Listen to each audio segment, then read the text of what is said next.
So it's like nothing like profiling us. It's different. Drugs and terrorists. It's different, but it's different too, because we were doing this in the late '80s, early '90s, and yeah. But it was So, fun though. I mean, We went straight through like a 4 or 5 year period, Yeah, and we went straight through everything. on the way out of here, they confiscated my computer and destroyed it. On the way in, they confiscated the computer and destroyed it. Again, Yeah. So I mean, they just love my computers. buy insurance on my computer. So what I did, I got an external hard drive, so they've done it. I just put everything on the external hard drive. Okay. Why they do that? I don't know, it just irritates me they cannot keep you out of the country, so what they try to do is You should walk in the room. poke you enough We're the times better that you ones don't in want to there, come trust back. me. You know. Somebody go, how are you? We can, Good to see you again. should we be like mingling with him? Should we? Don't We get can. him on tape to hear. What? Don't get him on tape, maybe we should be mingling, we should be singing. Yeah. I've gotta go out of the country in a couple of weeks. You don't want to associate I don't with need it. video. You don't want to associate with him, huh? Eating contest. I don't want to take our iPads and destroy them. All right. There's a rhubarb and a strawberry rhubarb.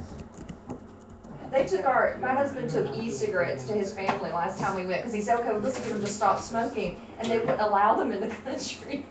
Do you know, if I had smuggled Taxes. in, They if don't I get had taxes on smuggled the in, cigarettes. I could have smuggled in ounces and ounces of cocaine, they wouldn't be bothered, because that's what they would have cared about. They only cared about where they was coming to Well, I to know where to come brainwash to them. now. My answer is, you solved my problem. In Jordan, they don't tax cigarette? Is that what? Oh, no, they do tax them heavily. Chocolate. But what you saying that, you said? They But it's want not to just tax them, any they won't allow Yeah, it's not e-cigarettes just in the any Oh, country. yeah, because They they want want the to. tax money, yeah, because Yeah, he's smoking is your national tax- pastime in Yeah, Jordan, I yeah. mean, everybody's, a lot of people, there's a big non-smoking this is, movement though my right now. twin. Oh, they, Uh-huh. wow. But, if they're supposed to, they passed a law saying that you couldn't smoke in restaurants and stuff like that, but they never enforced it in the mall. In the mall, I'd see it enforced a little bit, but people are, it's like it was here 15 years ago or so, Yeah, yeah. and people are very resistant to it, and they're supposed to start enforcing it, and shutting down like, little shops that have the, hookah, Hookah, yeah. hookah, because you're not supposed to serve the underage people, there are serving to teenagers and trying to cut that kind of thing out. Oh, yeah, get some. It's just a show or is it, I don't they know. do really? Whatever it is, it's a process. Okay. It's gonna take time. It's just a quiche. We were very resistant here too. My father kept a low fog in the house, so I was used to smoke. But, when my parents divorced, then all of a sudden it bothered me, when I would smell it, so. We have some tea, actually. We have We're tea, we working just on need it. water. Oh, really? Yeah, we just need Hi. water. How are you guys? Something going? Samantha's right outside. She's coming out. We were saying that the only country in the whole world that managed to get rid of the British is America. Every other country in the world still let This one's the control strawberry. them, like Saudi Arabia, Pakistan. Well, South Africa, We're like a British colony. yeah. We Did you ever get the British? We got rid of them like 50 years ago. Oh my God, I had some this No, we morning. never got rid of them. I know that little girl. We highly Right recommend there. it. blind Sorry, it's okay. You fine. Oh my gosh. Yeah. Saw your video. I need to bring this over. What video? Yeah, it's It's a shahada. art thing. So it's That's not two pieces actually. No, just from the classroom. Okay, here. I need mommy needs to bring that up. Are you fine? I know. I came up with a lot of stuff. No, it's not very good. I'm lost in it. You don't know pie? Somebody told me last night their wedding, we were joking about our weddings, how they were so, like I had a food roll wedding cake, little sugar and stuff. One of my friends had a brownie cake, everybody, my friend had no money when we got married. And then somebody said, Wedding cake, my wedding cake came from the Asian store. yeah. Of course, they make really good cakes. Wonton cake. It's Mother's Day, so happy birthday. Happy Mother's Day. Happy Mother's Day. Gift to read. Let me go get it. I forgot it. I said I No, was listen, going listen, to she doesn't celebrate Mother's Day. So we didn't even get a real meal. We just went straight for the dessert. Just went straight for the dessert, huh? Oh, you want some quiche? I don't know. No. I grabbed some. I'm really. We don't like that, by the way. I wrote some room I got a for purse 2 days ago, so I had my husband and a necklace and Yeah. perfume. He said, Mother's Day. Gain weight that fast, huh? Good. Alright, try this one. don't celebrate all those funny things, but Mother's Day is one of the things. I forgot my drink. I think it's been one. We should remember our last school. Take a picture of who was it? Honestly, the best things they've ever done is like written like, it's so stupid, but like the Charlotte will call me Mominator and stuff like that, and those were just the best ones in the world. The Mominator? They called me Mominator. Oh, wow. I don't know, it's a teenager in the 80s, and, yeah, the Mominator, well, I might not be affectionate all the time.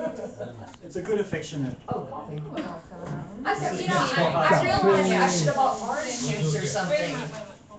I don't know what I was thinking, I bought sodas. That's perfect. So does I like the lemon. The Okay. lemon's awesome. Yeah, Joy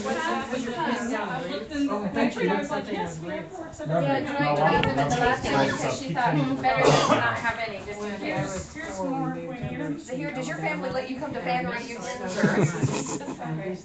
I would get it all. I love the roots. Hey, for me to help you put roots down here. First time trying. But you got double as if you've had it before. No, it's a strawberry. Oh. If I turn the timer on, I got you strawberry. is the AC on? I'm not sure because I don't know if the AC is even on. Sarah, you were here. No, no. me the email for the recipe. I forgot my And I was drink. like Can eating you stuff get out it? of the Somewhere over there. It's a regular. Somebody's So juice. they sell it. Moving over. So I can bring you a can of it. It's got a little clear box around it now, a little box It's on just it. a You rye can't even bread. You turn can it pick off. any bread you want. It's very plain, very I'll ask simple. Robbie. I'll ask Robbie to set it up for us. I'll find her. I think She's she's in that restaurant. Rye bread. All right, let's Rye bread. Ronnie, you want a drink? Thank We you. used to have Fresca at Vacation Bible School. I used to always drink Vacation Bible School meant Fresca to me. That's what. Thank you.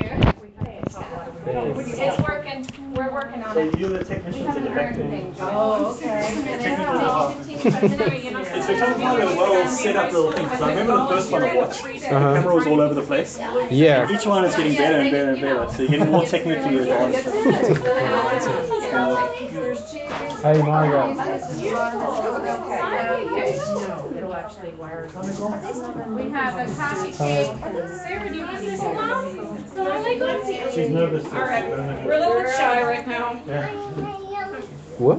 And we brought some oatmeal cakes, cheese biscuits, and biscuit biscuits. Oh Okay, my well, I've got gosh. some jam that's somewhere behind the coffee thingy, I think, Biscuit so. biscuits. That's what we had. Super biscuits. Double biscuits. Well, I hadn't seen you guys. So scared. Well, I hadn't seen you guys in a couple weeks. Yeah. Although I've driven by you. I was Coleman. Ronnie. Okay.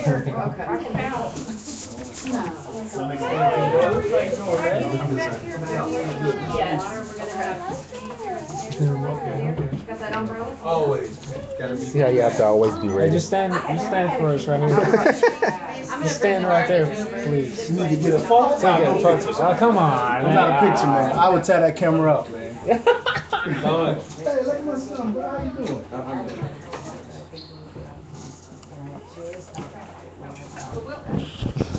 I saw you yesterday and you were gone, man.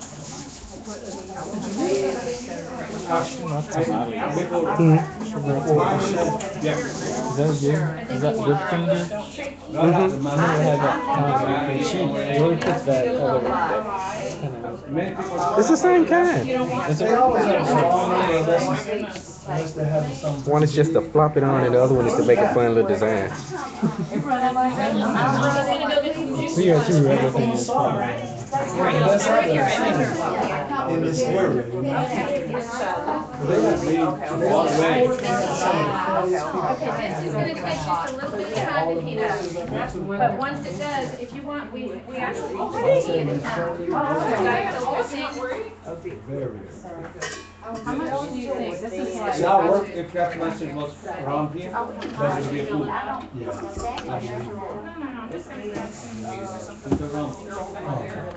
Somebody was over here. I'm still full from last night. After we do this, and do the. A lot of people show up. I think No, it's always a small group, but we always a lot of food always. And then they always encourage you to get home like that. I ain't got no more room. Oh, it's true. Oh, wait, no. now we gotta take that new goal. Yeah, all right. It's beautiful. Yeah, very good. Absolutely. You see, because of where I work, that's what we do. In one way, the cuts there. You don't have that angle.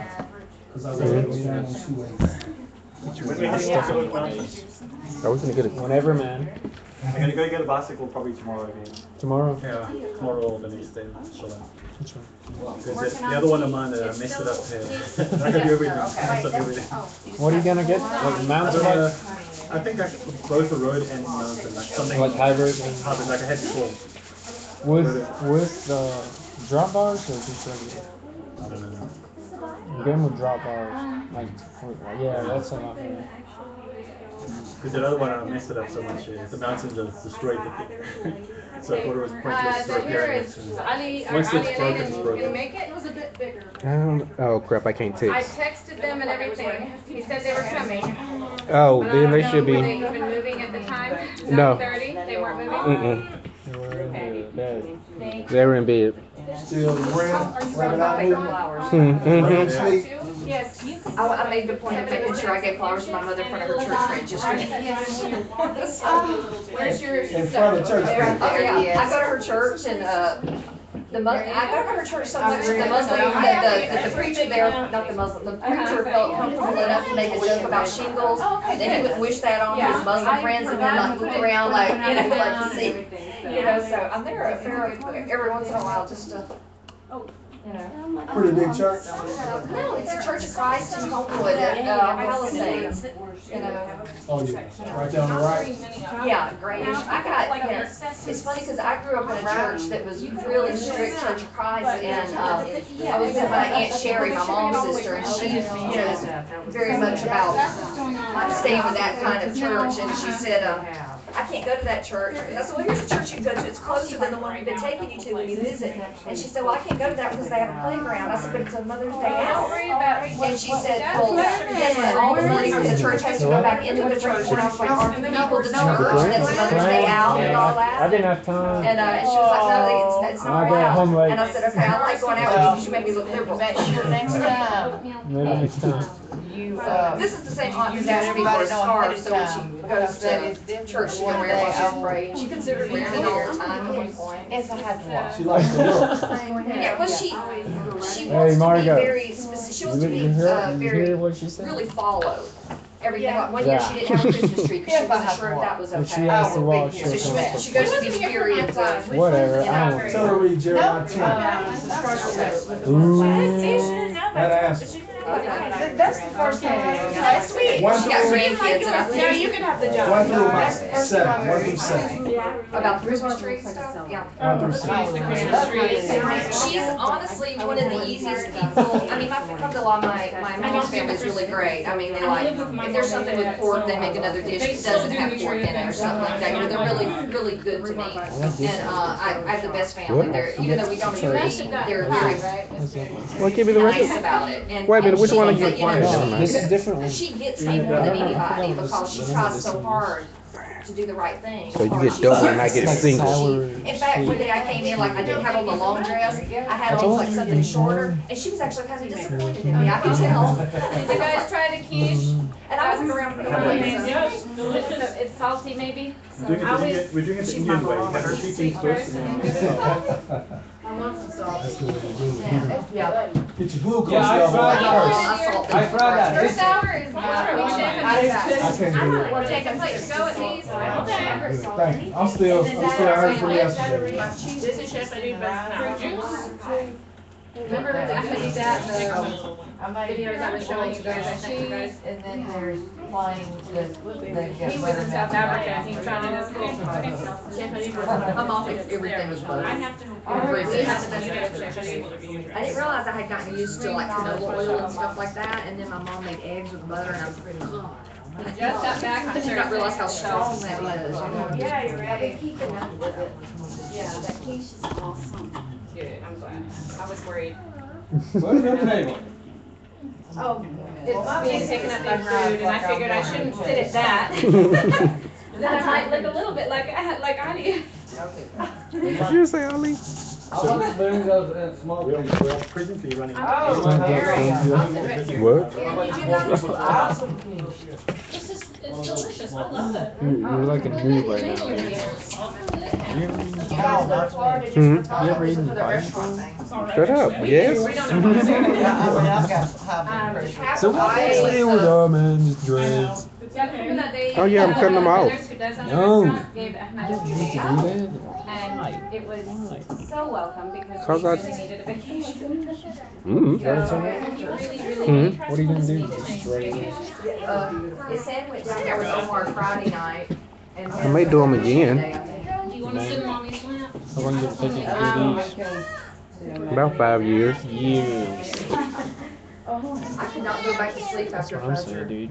Except for about an hour, and then you get that hour, and then it's just like, oh God, I've gotta get up. My eyes popped open this morning. I received a Wow. bill of like $4,700 bill from South Haven. And it's What'd you get supposed to on be the first covered by the Mm. Blue Cross Blue Shield S plan. And I was like, I saw it last night. I was like, okay, I'll deal with this on Monday. I fell asleep. My eyes at 4:49, I think it was, went. And I couldn't fall back asleep, so I gave it out. I said, Fedger, Start having the conversation with the operator you're gonna call on Monday. That's what I do. And then I get all worked up. Yeah, and it's the worst possible outcome. It could possibly, more conversation, it's always. You get so mad going over what you're gonna say when you, Yeah. when you tell I'm not going back to Then when you sleep. finally do, Yeah. tell them, you've already got. They're nice and I'm already worked up, they're trying to help me. Was good? What was that? What was that joke, man? Mhm. I just gave me that mean. Miriam, you better get a piece of that rhubarb pie for Judy. Isn't it nice, which is, you know, the- She'll hurt you when she finds out there was rhubarb pie. Well, It's off. But yeah, it goes off after. Yes, I saw everything. Never seen it one. looks like Stella. Got skills. Yeah. But thank you so much. I've been here and I just don't. Really appreciate it. I did. No, that's what I was laughing about, Joy, because So one this of is the how you girls told me turn it last on? night, we were Mhm. talking about the cage, we had it on Slide it? our ready. Yeah. Off and You can on. call someone that. Yeah. And she said her parents had a pine, a pumpkin pine, I was like, oh, I thought ours was bad. Oh. You know, with, Yeah. food bowl cake, cheap cake. Yeah, well, it's better than my friend who had a birthday cake with the name, somebody else's name on it. Oh, In Burger King, no, we were, Oh, the friend.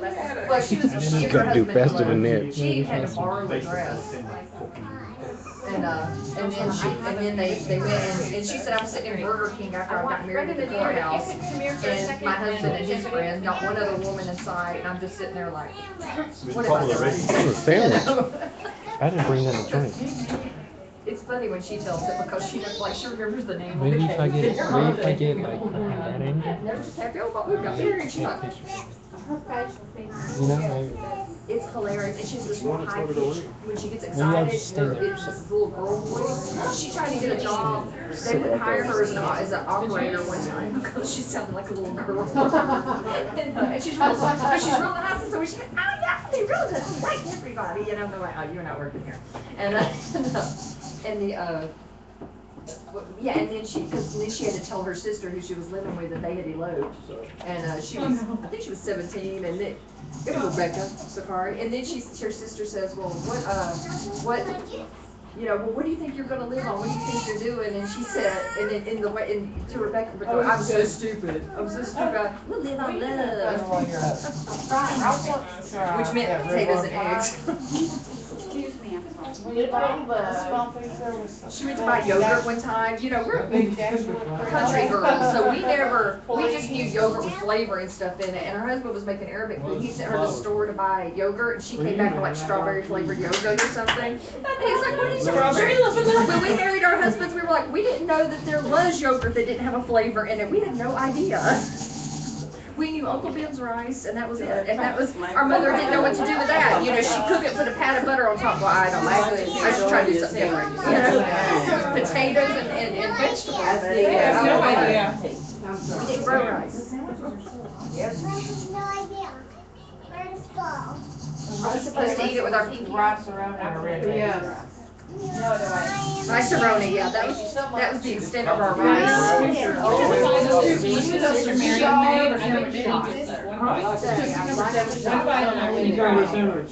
One little. Okay, are you ready? Ladies? One, Sarah, if you do it, I'll be. 1, 2, 3. Right. This is. I love cucumber sandwich.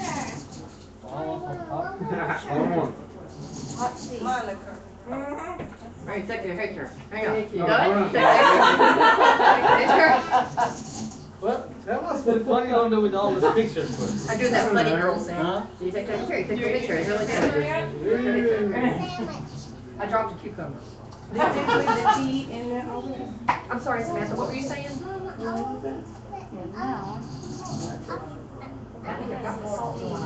Eat a piece.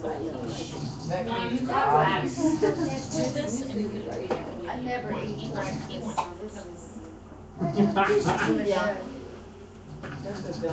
They're the funniest creatures ever. They don't go on the internet at all. They will. See? Those don't touch me.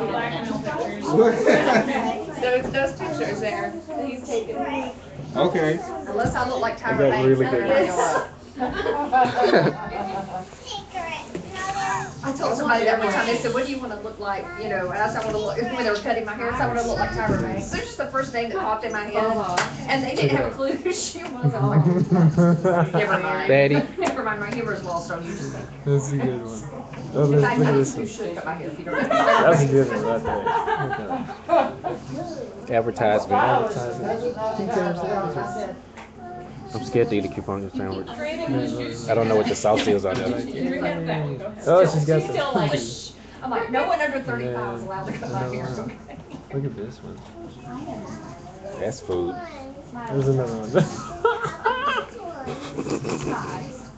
You have way too much fun. I think another one. okay, Yeah, tea smells like it's almost ready. Oh, was that tea? I thought it was coffee. Yeah. Burble it up. Mashallah. Okay. Okay. Uh-oh. I didn't read. Let me continue. You do it.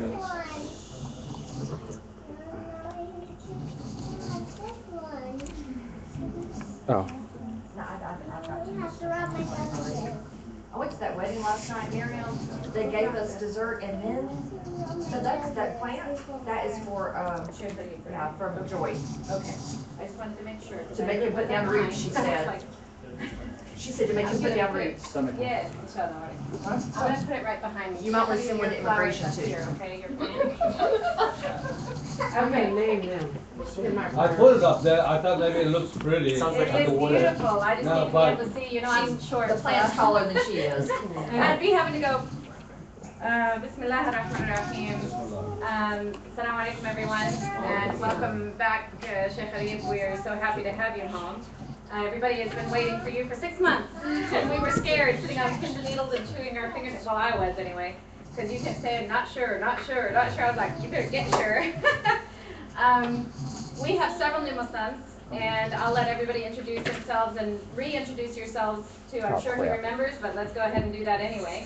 And just to let you know, we are almost finished with our Muhammad book, Man and Prophet. We're gonna start, I'm looking at buying a new book for everybody. It's called The 99 Attributes of Allah.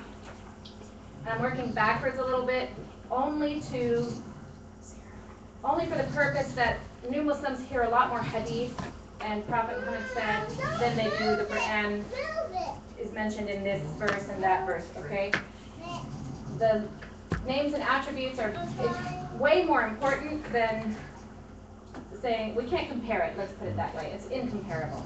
But I wanted to work backwards because this is the book I had at hand, but also I saw so many people saying, okay, so I know he's a prophet, but what else?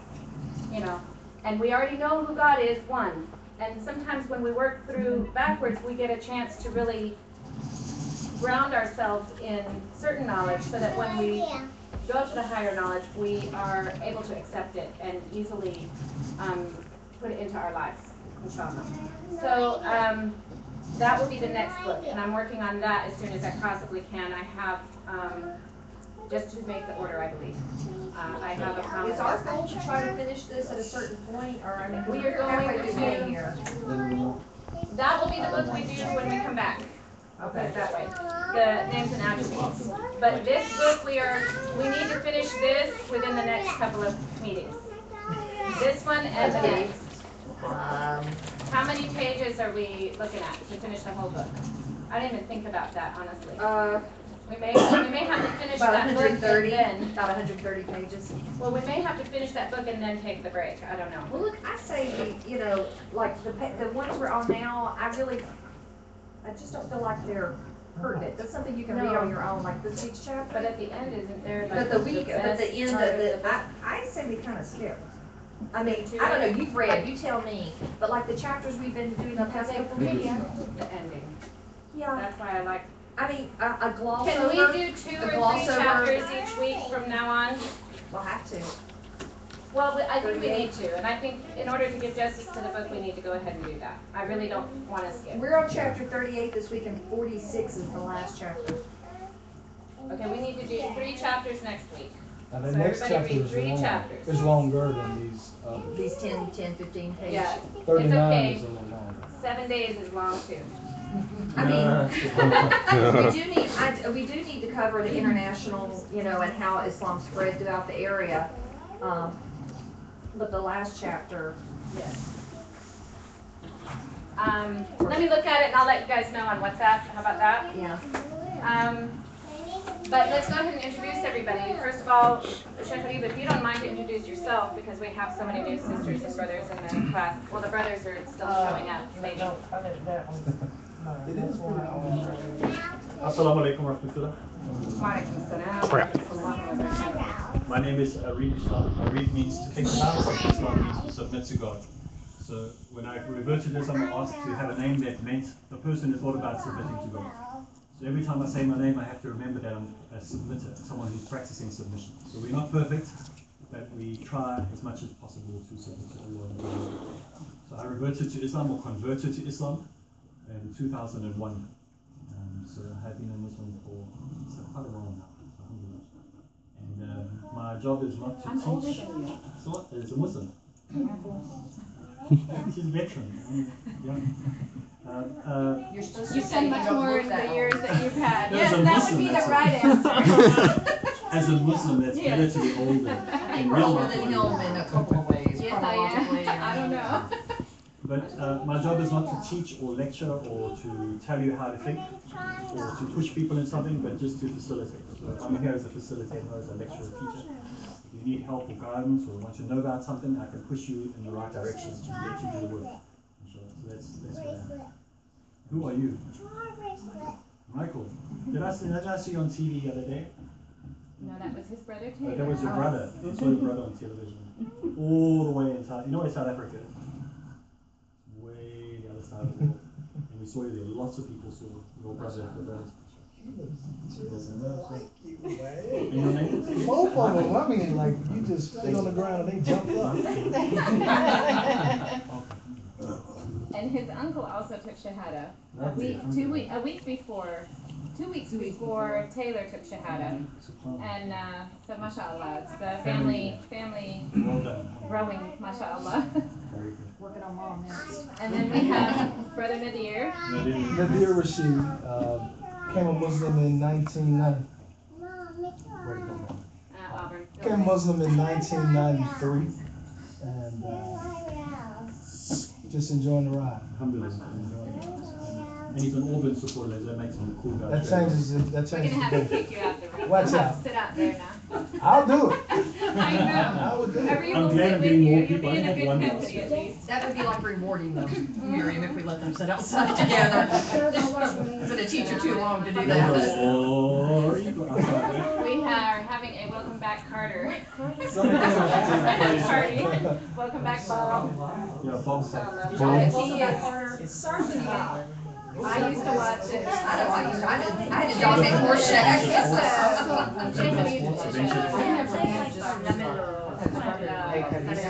This is oatmeal cake. Okay, shake. I'm a shake. Everyone's a chef. There's no hierarchy in this life. We're all the same. We're all chefs. What's the definition of shake? Teacher. Shake means The teacher? tea is boiling. So when you're a teacher, you'll teach me, I'll teach you. We all teach each other. Any minute, ready. Okay, Muhammad Shakes the hair. Okay. You better put some quiche for continue with the and my mom's name's introductions. I make that. Introduction.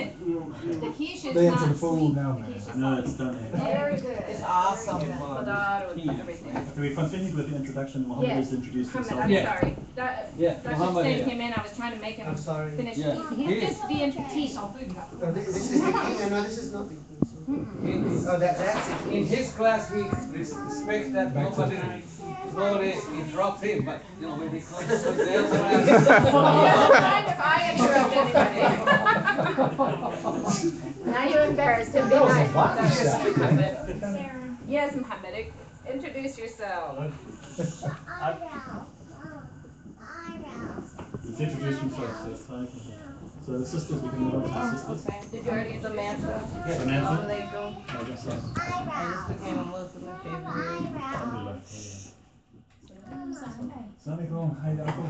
Oh, man of steel. And that time is good. Assalamualaikum, I'm Amina, and I've also been Muslim for some time, and this is my daughter Sarah next to me. Alhamdulillah. So, Nice to meet you. Joy. Okay. Assalamu alaikum. I'm Joy King. You'll see me on WhatsApp as Sarah. Joy and Arabic. I took Shahada September 29th. And, 2000. just last year. 13. Alhamdulillah. I'm Margot, and I took Shahada July 24th, and I go to UAB, and that's me. That's what's up. But you've come a long way. I mean, from just to put a comment there, from last time I met with you, where you were very quiet and still like seeing how everything's going. So you've come out a long way. Alhamdulillah. Hello. Assalamualaikum. I'm Khadijah. I'm a brand new baby to Islam. MashaAllah. I took Shahada in February this year. My sister, this is my blood sister, Fatima. I just wanted to tell you, we did Shahada together. SubhanAllah, that's the best way to do it. My brother and myself did the same. We also took together. They took their Shahada on my birthday. Alhamdulillah. Yes, and it was on Miriam's birthday. Very good. It was I a only remember that because I wonderful kept getting interrupted through the whole class. Happy birthday, happy birthday. Alhamdulillah. Very good. I know, well, probably you didn't have a present to give it to her, so you said this is That your was, present. that's priceless to me, so. Fatima. Fatima. And, I did my Shahada February on her birthday. Lovely. That was a gift to the class, though, mashallah. It was beautiful. Everybody gets renewed. Actually, Joy gave Khadija her Shahada the day before we had I read class. about that on It was, Remember it was Saturday night, and it was right at 5 o'clock. Yeah. It was mashallah. Joy. And, And Fatima renewed her Shahada that day with her sister. She'd been Muslim for a couple of years prior to that, but hadn't had anyone to teach her what needs to be going on. But she's so happy to be here now, mashallah. and so Fatima had to take the phone, and, she had to take the phone and talk to Joy after I did Shahada on the phone because I just laid down on the couch and cried. I was so happy. Right. So a lot has happened since I've been away. Yeah. He knows us. Well, still. Now, I've never heard who I'm Miss Santa Bashar's mom. She's the straight talker, the one that won't let anybody Yeah. get away with nothing. Alhamdulillah, we need more of that. And you're saying. I learned all kinds of things about myself when I go to this class. And then we It's kind have, of weird. then we have Miguel in the back. We kind of skipped Miguel and Brother Zahir who's recording. But Miguel is Go his ahead prodigy, and, what are you talking about? Introduce yourself. Valerie. Bob too. Bob, yeah, Bob too. Well, it actually was Bob 1 while I was away. Oh, Overthrowing him. We still Bob Still about Age to. before beauty. If you know what the Bobs are, it's brothers on bikes. The youth called us brothers on bikes. Oh, that started this. Okay. We started Bob. Muslims on bikes. My second son is growing up using saying Bob all the time. Bob, he uses Bob for everything. So when you guys start doing that, I went, Oh, what no. happened? So it's like, We adopted and we left it because it's quite funny. Actually. he has a bike, but I've never seen him on it. Oh, Miguel, everyone tell us else a little is. bit. You're at UAB? All the police. Yeah, try and transfer UAV. That's it. MashaAllah. Only one in his family so far, but praying for more. Okay. Inshallah. He's one of those super Muslims. They come along and you're like, wow. He's done so well in such a short time. Very Yeah, proud. I have to say Miguel too, because I see some of you guys come in and I don't hold out a lot of hope that I'll see you again Yeah, sometimes. true. So I've been very pleased to see like Miguel and, keep coming on his own, because when you left, I was a little Me worried too. for him. And then No, he keep, he was good. he's No, made he was fly. excellent. He made Alhamdulillah. the best fly. He made- MashaAllah. Of course, That's this is the the first first time. It's the first thing We we will have have a contest. Look on at- the- It's a I want fine to see really who made the Well, I best. knew when you Sorry. kept coming after her, Sorry we to left and then you disappoint. brought food. And so now I You're Next right. time. I wasn't here, so I didn't get to vote. Next time. That's right. Brother Zahir, Kurim Karamella. Oh my God, it feels like that. One of the promises that Miguel made, one of the promises that Miguel made in the beginning is he said that we will teach him Islam, we will help him become a Muslim if he teaches us how to speak Spanish properly. Without a bad, Dr. actually. Hussein didn't. That's not gonna happen, I'm telling you right now. Introduce himself. Zahir, you first. We got Jasper and Coleman. Oh, I'm Zahir, and Here we go, guys. The technician is here. yeah, I'm Zahir, and I've been Muslim. It'll be 3 years this.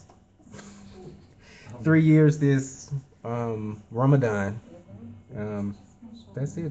He's the one that was like, He's a well, are you technical still advisor. here? And I'm like, no, I've left. And he's like, well, I was really hoping to take my shahada today. I was like, oh my God. And I didn't realize he had not been Muslim. He had been in my class for, you were in my class for what, how long, Brother Zahir, before you took shahada? When you went out of the country and I saw. I was you out of the 4 country. years ago, yeah.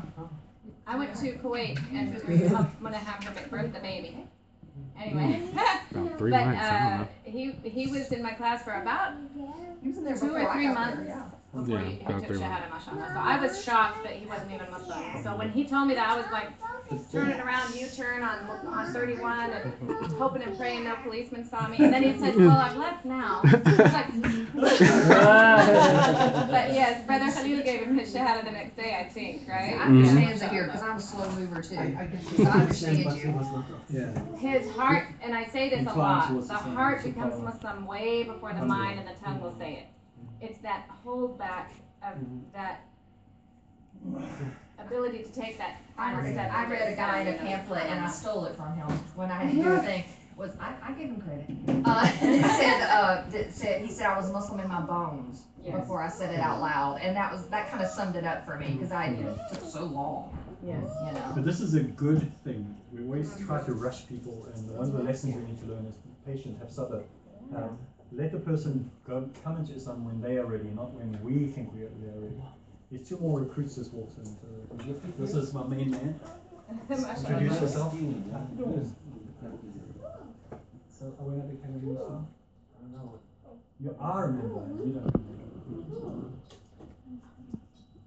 Before I left the last time, just after I left. My name is Ollie. I took Shahada last March. He's my nephew. I know. If you were listening, you should know it. Who's your brother? He's regular. Deflect. He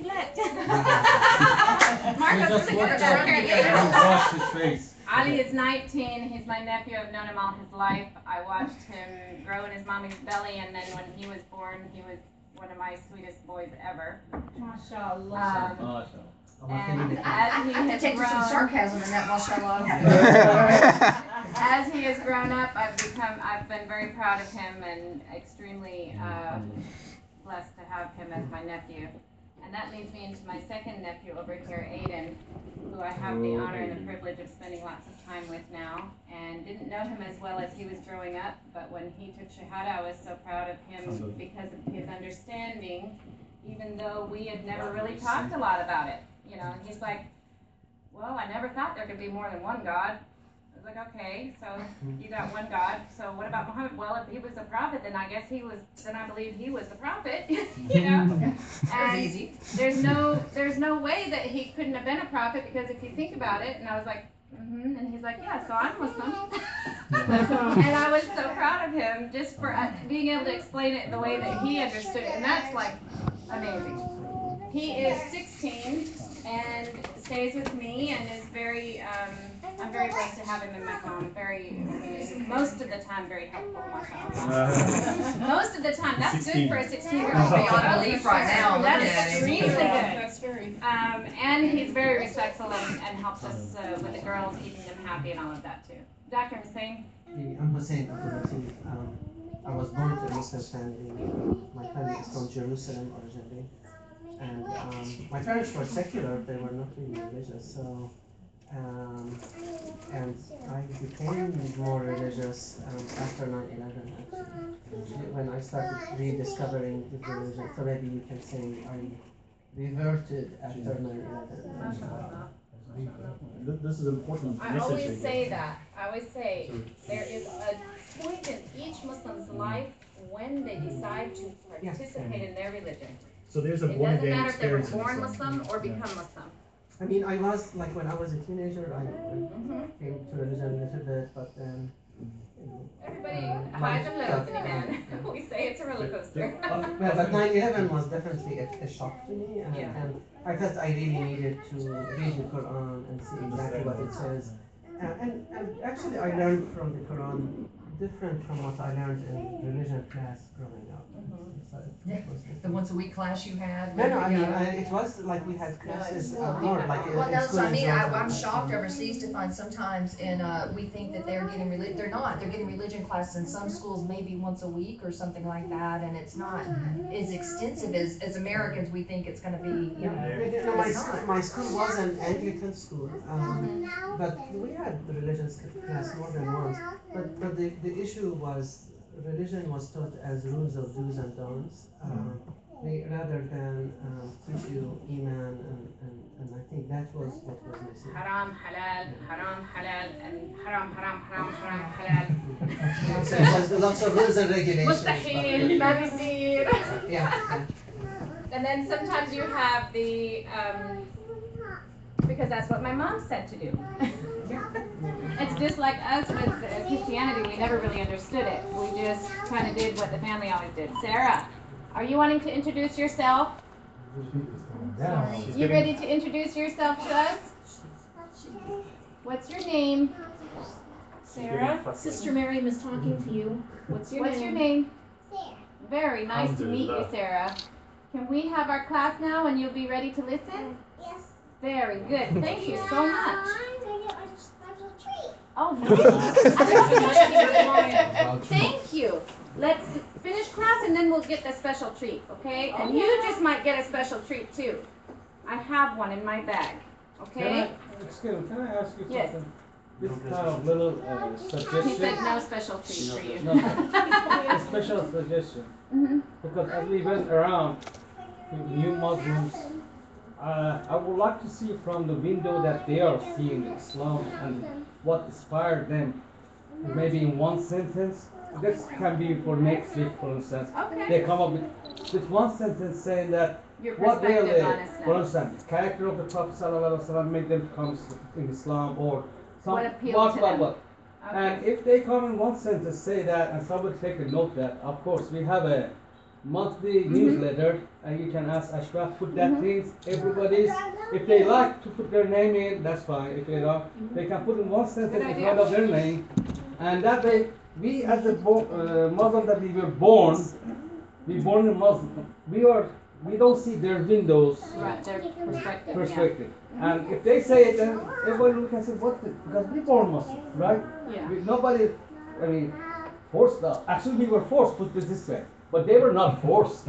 Right. If I say that we were born, actually, if you become in the man, We were raised- we were raised Well, you in- didn't choose Islam on your own, Yes. you were born into And it. theirs is different, and they are coming with their own choice. Until, like I said, at some point in your life, you decided you were gonna stay in. So that would be and good, like, you can announce that next week they come, you know, with that kind of sentence in their mind next week, and somebody take a note, and just say it in one sentence, maybe what it is. Inshallah. That would be good to do that. Okay. One sentence. One sentence, yeah. We're gonna start. Sarah, you ready to listen? Here we go. It's my turn to talk, okay? Oh, Jerry, I'm sorry, I cut Ronnie off earlier. Oh, yes. Ronnie, okay, Ronnie is 11, she's also my daughter, and we're Muslim forced her. She's in 5th grade. Well, you graduate this year to go into business. Yes, two the same day. Yay. Yeah. Get some fun. I made keys. You can. That piece is very. She's the fundraising expert.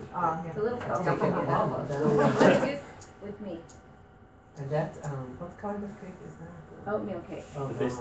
Fatima made that cake, mashallah. Okay. We're going into chapter 38 on this, for this week. It's very short.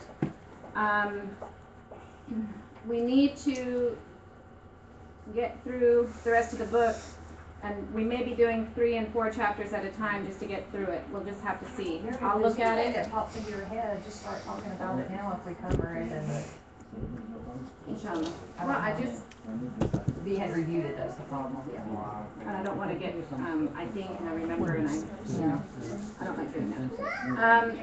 In this chapter, who all read the chapter? I just get it fast.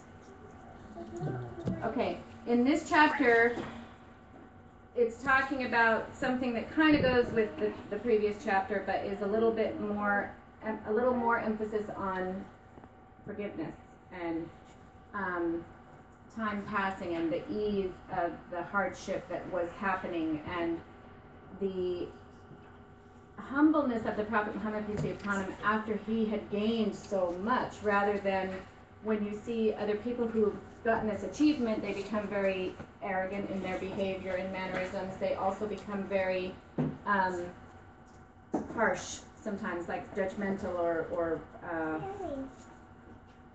know-it-all type things, type characteristics. But in this chapter, it's drawing the distinction between the prophet and other normal human beings, you know. And though he was a human being, he was gifted with certain characteristics that were given to him as a, what do you call it, a draw to him, a magnetism almost, that drew the people to him to understand and open their hearts up to the message that was being delivered to him. And what I really wanted to ask you about was, did any of this chapter kind of relate to people that you may have come across in your lifetime, in after you became Muslim, before you became Muslim, any of, not as Prophet's character, but as people that you, what's the contrast or the comparison between people you've come in contact with and who were described in these chapters of people who were not Muslim and then have become Muslim, and the changes that were made? Does that make sense? There's a man called Dr. Lawrence Brown, Mm-hmm. who was a very devout Yes. surgeon. He wasn't a believer. He didn't believe in God at all. He was probably an atheist, Mm-hmm. and he draws my attention because he went to the point that he denied there was a God. He just looked at everything scientifically until Allah put him in a circumstance where he had to call out to something. his daughter was going to die, and she had this. Every test that was done said she was going to die. Every doctor said this child will not make it. So he went to the little prayer room, and he prayed the atheist prayer. Oh God, if you exist, please help my daughter. Which exactly at that exact moment, that's what happened. He's a doctor himself. So he's agnostic then. Yeah, and so his daughter was healed, and then he made that promise. So he started searching all the belief systems in the world: Shintoism, Buddhism, Hinduism, Satanism, Christianity, every religion he looked at, and he couldn't find how could he serve this God which made no sense in all these religions. So from an atheist he went to a searcher, and then he came across Islam, and suddenly it was the religion that didn't just talk about how you must pray, but how you must breathe, how you must live, how you must dress. And to me, he's a great role model in this modern time, for me specifically. Some people might not find him terribly, he's not a very good speaker, but what he says is so deep that it transformed my life as a Muslim. So he has that characteristic. The Prophet Muhammad ﷺ may not have been the greatest speaker in the world. He may not have had the Dale Carnegie training. He didn't have a PhD, didn't have a university degree, but yet people were attracted to the honesty within him, that truthfulness in him. That's what drew people to him. What's his name? This man's name was Dr. Lawrence Brown, but I'm talking about the Prophet Muhammad, who was, by all standards of today, he didn't have a university degree or PhD, he didn't do Dale Carnegie, but people were drawn to his honesty. This man has the same quality. He is brutally honest, and most people, when they tell you how they came to Islam, will not say those things. Yeah. But today, that's my modern day role model. Yeah. Kind of like when I was growing up, I liked few of my teachers, and few of my teachers liked me. They would probably keel over if they knew I was a teacher. I challenged way too many of them, and they did not like it.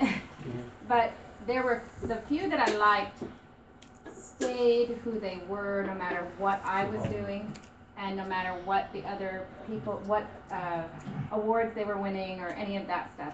And that's something that through my life Allah gave me little bits and pieces of this character that I admired. So as I was reading, and I've read about Prophet Muhammad ﷺ many years in a row, but as you read through this book, and it goes a lot more into detail with certain things, it does just solidify that need for that purity of character and that draw to such a beautiful human being, And we look at the blessings that were, the day that we read the chapter where it was talking about the people of Badr, or the people of the Muhajirin, they were given a reward that it's not given anymore, even to the people that still were living at that time. I'm like, to have missed that, and not feel, it gives me goosebumps and not feel like that was such a loss, of what a great reward. Or the people that fought at the Battle of Badr, who were forgiven their past sins and their future sins. SubhanAllah, to be able to have received that reward. And then now to live at a time where we may not be able to see him, but Allah shows his character to us in different aspects of different people, but also through the teachings of the Prophet Muhammad, peace be upon him, through Allah telling us who Prophet Muhammad was too, And the coalition between all of the prophets, that all of them had certain qualities, and Prophet Muhammad ﷺ seemed to have all of those qualities in one, When he was happy, he was just exceedingly beautiful. When he was angry, he showed very little times of anger, but when he was angry, it was extremely justifiable, but not aggressive and hateful and mongering. It was, excuse me? Control. Yeah. It was a controlled type of an anger. Focused as well. It wasn't just kill them all. Yeah. It was those who wish to be saved, stay in your homes. The mercy was there with that anger even. When he would be angry at something that was going on, that it was never to himself. It was never a personal debt that he felt had to be repaid. It was a grievance to Islam, and the Muslims and what they served, that message, the message that Allah was sending to the people. And for the people who ended up having so many troubles, it was because they were stopping this message, or they were annihilating the people. And this in itself is such a, you don't find it's equal nowadays. You don't find that equality. You don't find that you wish to get there, but you may never ever reach it. But you wish, and you should strive, and you should struggle. But you may not get there. It is a message for the leader, for whoever wants to be a leader. I think the Quran says it, وَلَوْ كُنْتَ فَضًّا غَلِيظَ الْقَلْبِ لَانفَضُّوا مِنْ حَوْلِكَ. And it says, had you been a harsh-hearted, rough speaker, then they would have run away from around you. Yes. So he was a soft speaker and a kind-hearted person. Yes. We're innately drawn to that. Yeah. And that's what a leader should be. Sometimes it seems, oftentimes people talk about leader with harshness, or some leaders acquire the quality of harshness, and that makes them what one would call extremists. That's the thing that would have made me run away from Islam, was if anybody got in my face, I ran the other way. But I felt the same way about Christianity. I never wanted anyone in my face about anything. That's why it took me so. I'm a slow mover. I need to process all this stuff. I need to be really sure about stuff that everyman quality that we're really drawn to. I mean, you may not agree with a politician or something, but if you feel like they have a good character, I'm more likely to vote for the person. I may not agree with your view on taxes, but if I think you're gonna try to do the right thing, and what about, we see it in movies, even like the everyman character, we're really drawn to that. I was rooting for that one. Yes, reading. Brother Nadir, you had a comment? Yeah, I was gonna say, in your original question as far as the attributes and things we see, I think one word that comes to my mind is observation. And what I think is heavy about that is, like right now, we're observing the characteristics of Prophet Muhammad sallallahu alaihi wasallam. The people in his day and time were observing how he acted, how he treated enemies, etc. And I think what's important for us to realize is while we're also observing, people are always observing us. And that's something that, I work with a group of people who they had no interaction. I'm the first Muslim they've ever met. And they're like, man, you have changed my whole thinking, because they watch you first. That's the first thing they do. And I think if anything from this chapter or from the book or from reading the Quran or just life is think about that word observation, because everything is being observed while you're observing, others are observing you. And I think that is a reminder too on, just how important it is that our actions speak a lot louder than how we look, how we dress, how we sound, how we quote Quran, how we quote Hadith.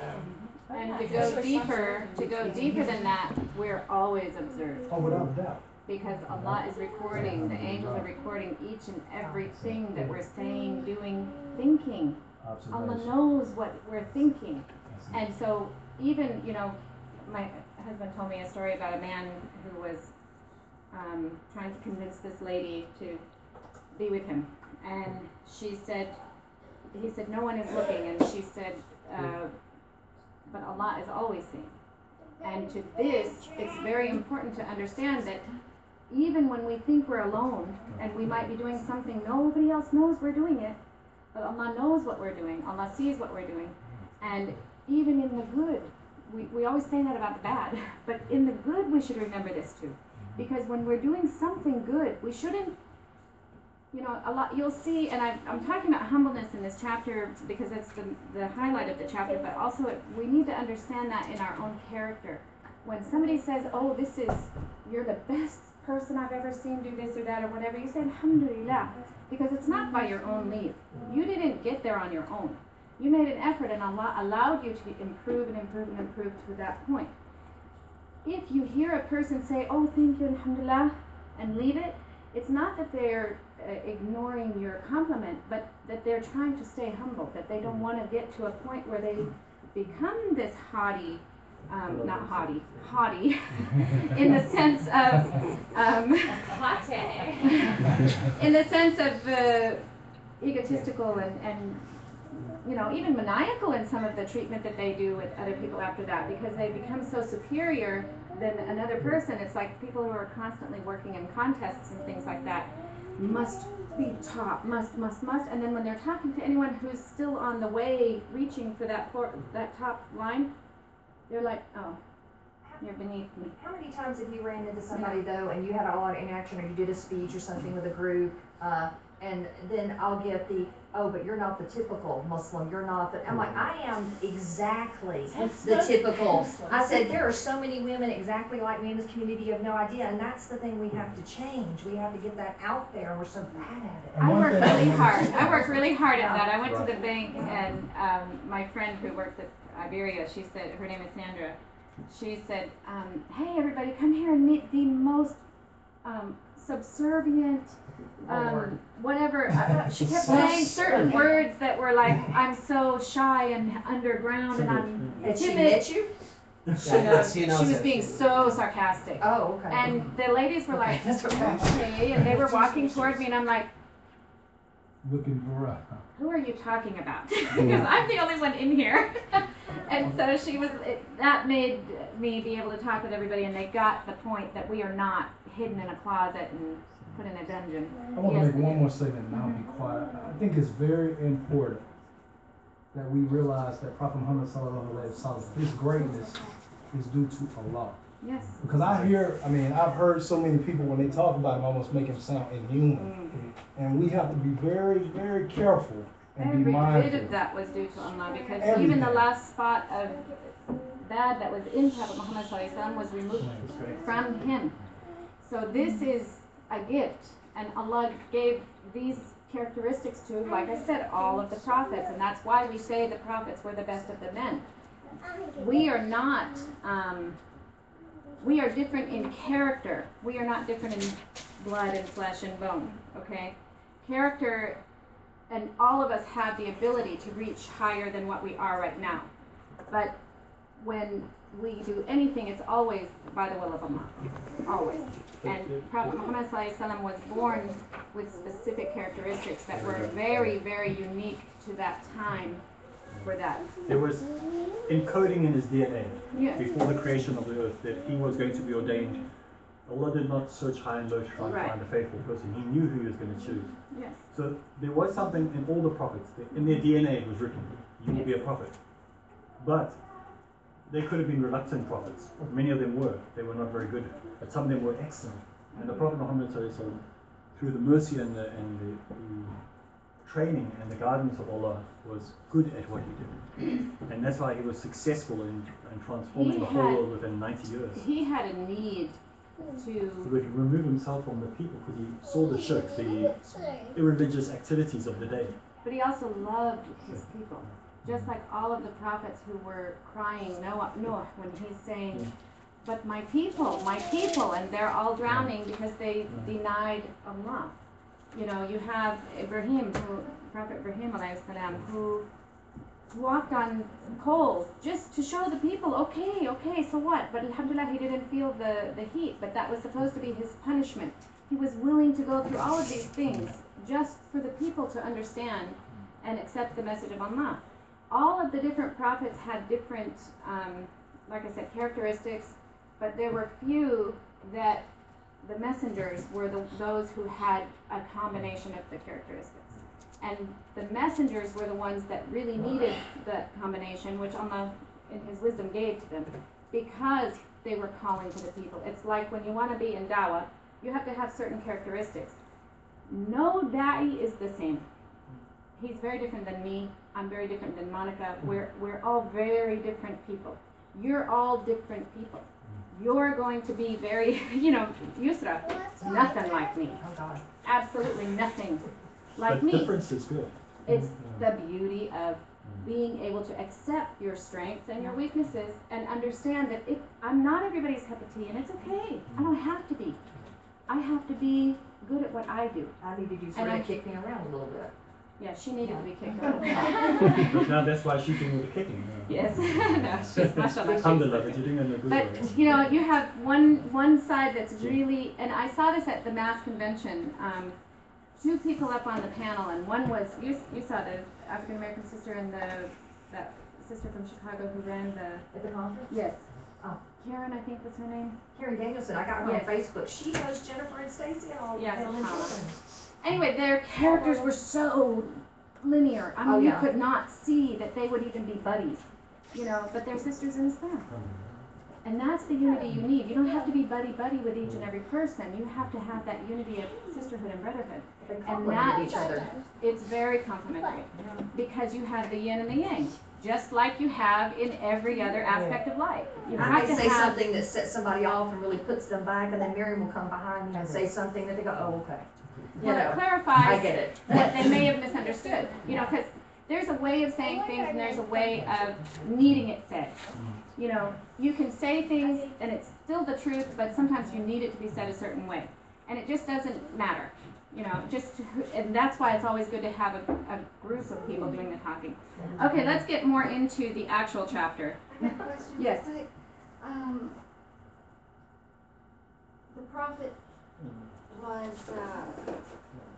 twice had his heart removed and cleansed, right? Once? To my knowledge, it was once. But, this is a It report, wasn't- a report when he was a child that this something happened. We do not know how authentic this report is, but it was reported. When he was with his foster mother. Well, it's very clear in the Quran that it says that spot was removed, the last spot. How it was removed, Yeah. Allah knows the exact happenings of that, but it's very clear that it was cleansed. How? Allah knows. And this was to help him be. It was to I've remove asked the you. last thing that was human desire or whatever your own.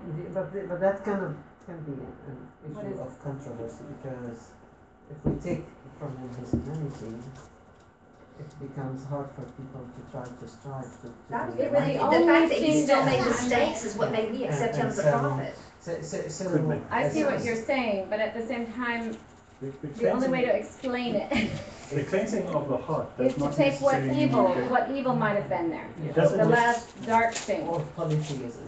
The removal of the stain wasn't that he's now going to become a perfect little angel saint. He was still going to have exactly the same desires, not wants, sin. needs, and temptations as everyone else. But Allah had given him the ability to prioritize his life. So he said, I'm going to reprioritize your heart, because what's humans' hearts prioritize? Our heart is to dominate other people. That's priority one. We want to be leaders, we want to achieve, we want to have success. And if we look at his house, his home, his family structure, it proved that those were not priorities in his life. His daughter, who was married to a poor man, he would tell his daughter to go back to that poor man and stay in the house. The priorities were not about gaining possessions, Monetary. becoming famous or anything like that. He had none of those desires. If you listen to his final speech, it encapsulates his whole mission on earth, that it was to be simple. So that stain that was removed was priorities that we think we have as humans, which is normal for us. But a prophet has to have different priorities. His priorities have to be first and foremost for the sake of Allah. I agree with that, but I also think that it had a lot more to do with committing sin. That you're not going to sin. He was not going to sin anymore. He made mistakes and judgment and things like that, but sin But all the was prophets not. were. But see, he yeah. was a child when this happened, so any ability to sin wasn't even given to him at that time. So if it was going to happen in the future, that was all that was removed from his heart, is what I understood from it. Sin is not the same thing as making mistakes in judgment, though. It's very important to understand sins are not the same thing as making a mistake in judgment, because one of the things that drew me when I was trying to figure out Jesus and Muhammad and who's who and what's what was the chapter, The Frowning, where he frowned at the blind man because he interrupted him when he was talking to the prestigious men, trying to convert them, and they weren't listening, and Allah said, you turned away from the man who would be like a lighthouse to Islam, and to the people, you're trying to get the attention of the people who'll never listen to you. And so that was one of the big things for me that made me go, Allah just rebuked him, Yeah. and I get, people kind of get on to me when I talk about No, I that, think but that's very it was important. important for me. It's very That's a important. big thing. It made me go, I get it, he's human, he's It not makes- like Yeah. elevated like Yeah. Jesus. That's the I get it. It keeps him where he's at, which is a human Yeah. being and a messenger. Yes. What was your other question? It wasn't a question, it was just a statement like, the black spot was gone to help him, be more, to give him more strength to. Yeah, thank Okay, whatever barrier might have been taken away. you. Is it? I'm not good at it. It's sort of a philosophical No, it question. makes, it, I think it all kind of goes together a little bit, you know, Allah knows but best. there, yes, in all of these things, Allah knows best. We can do our best to explain it, and that's what, That might be the point I of like- it, finding your own. Exactly. And Yeah. if- understanding and coming to terms with it, In the you know. biblical narrative, there's a similar thing that happened in the biblical narrative, where you have Paul asking many times, and we don't like Paul, but we're just using him as an example, many times for an infirmity to be removed from him, and he was denied the removal of that infirmity. Now, theologians have debated this for thousands of years, whether it was epilepsy, whether it was homosexuality, whether it was violence, whatever it was, but anyone can identify with that. And I think this is the reason why we don't have exact light on it, because we can discuss and say, but if he could, we could. Right. We have that same. Also, details are not the most important thing. It doesn't change my faith in the fact that he was the prophet. It doesn't change my opinion on whether he was always supposed to be the prophet or not. I guess maybe one thing that comes to my mind from Sister Babette's question is, like, you know, if Allah subhanahu wa ta'ala removed the black spot from the Prophet sallallahu alaihi wasallam, then what about the black spot in my heart, or your heart, or his heart, or her heart?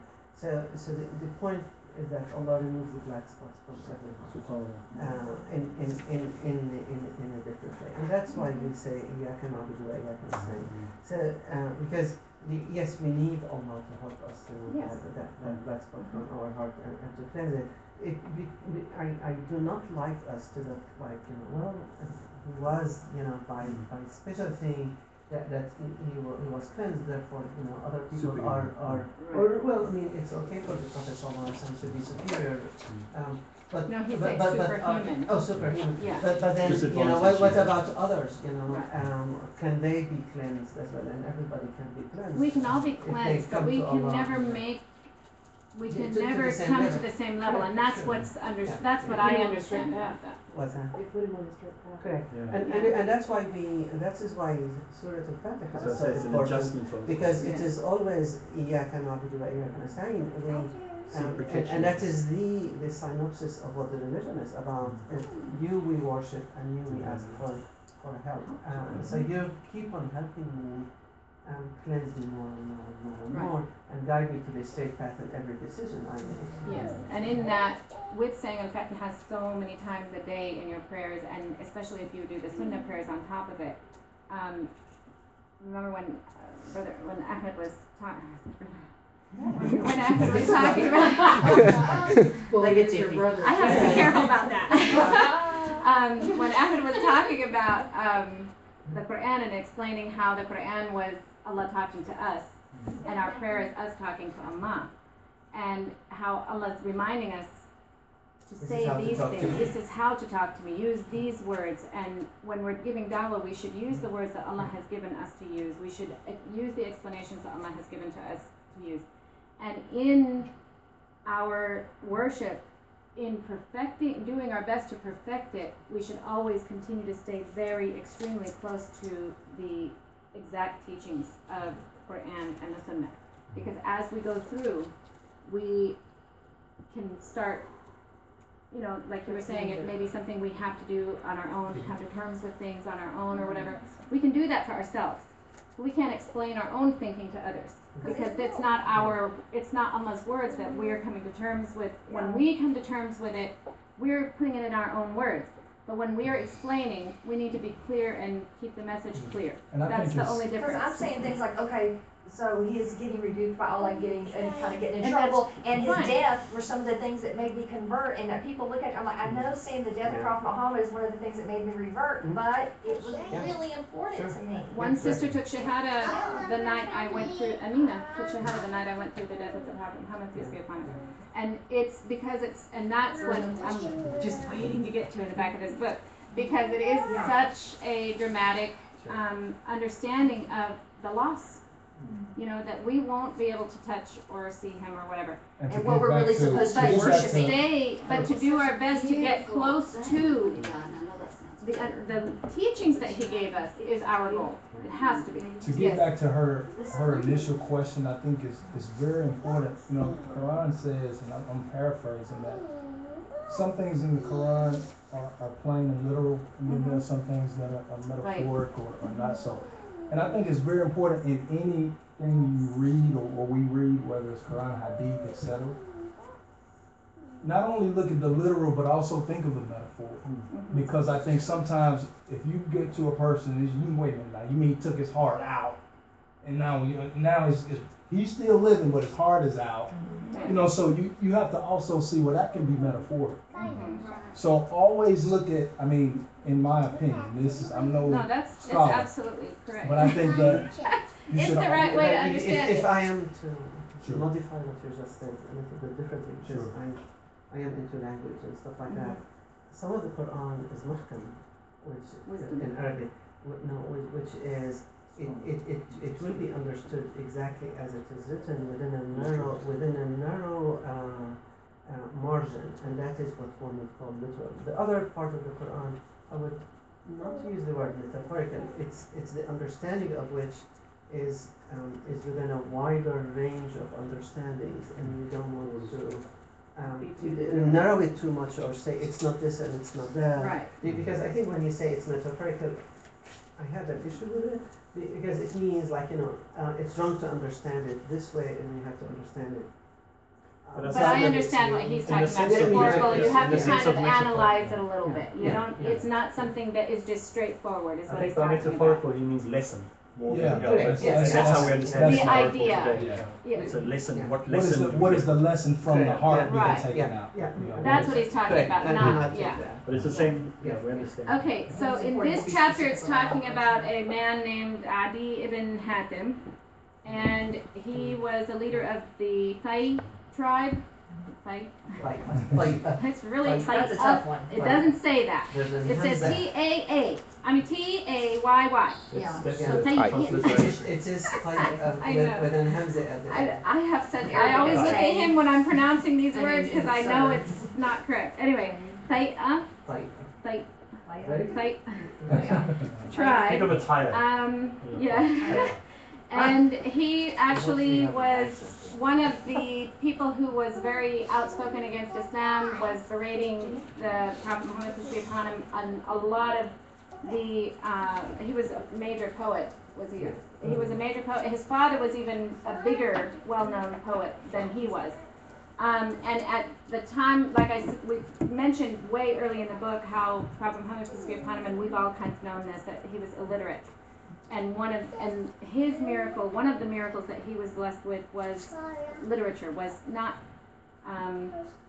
it was a poetry they had never in their lives seen before. So it was something that it drew them closer because they really put a lot of emphasis on their poetry. If they didn't like somebody, they would tell them to go to hell in poetry.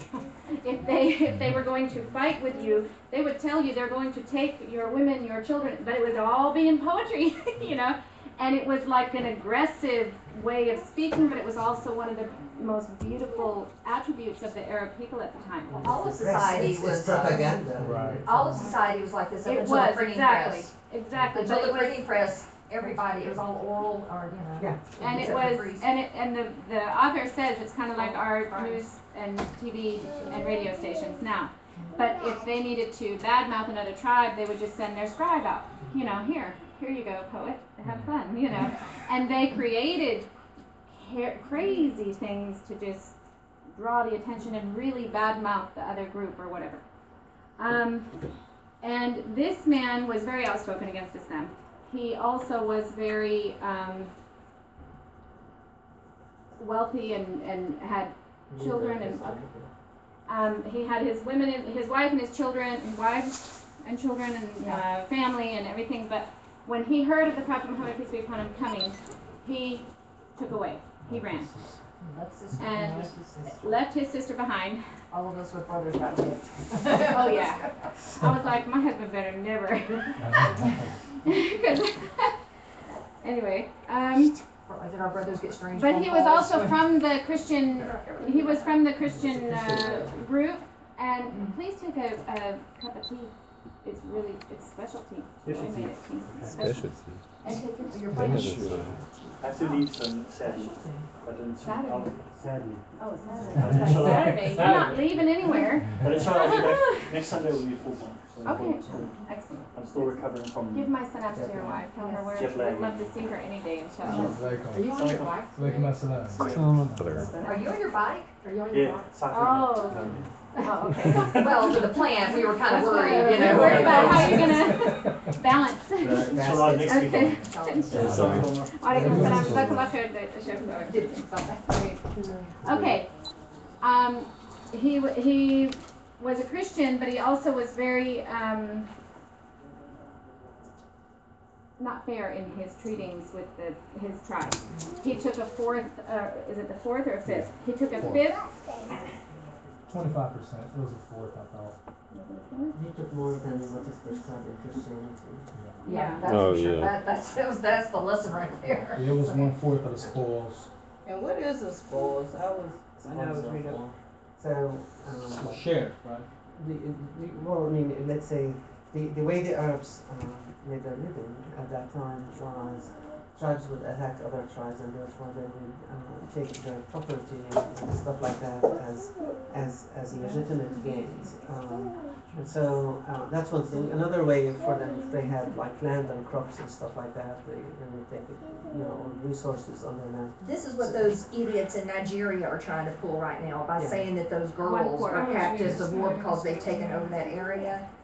I'm sorry, I'm gonna get really ticked off if I talk about that, but I'm, you know. Well, don't talk about it. Yeah. Please don't get kicked off. Anyway,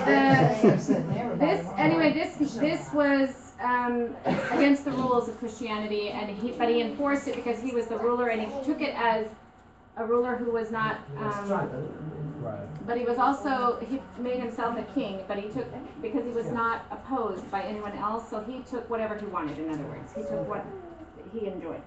And he's telling the story of his own self by talking about he was told that he knew the prophet was on his way, so he told one of his people to prepare strong camels and mules, was it? Yeah, and let him know, like. And let me know so I can get out. And he was prepared, but he did not prepare his sister. And he did flee, and shortly afterward the Prophet Muhammad, peace be upon him, came. And at that point, what happened?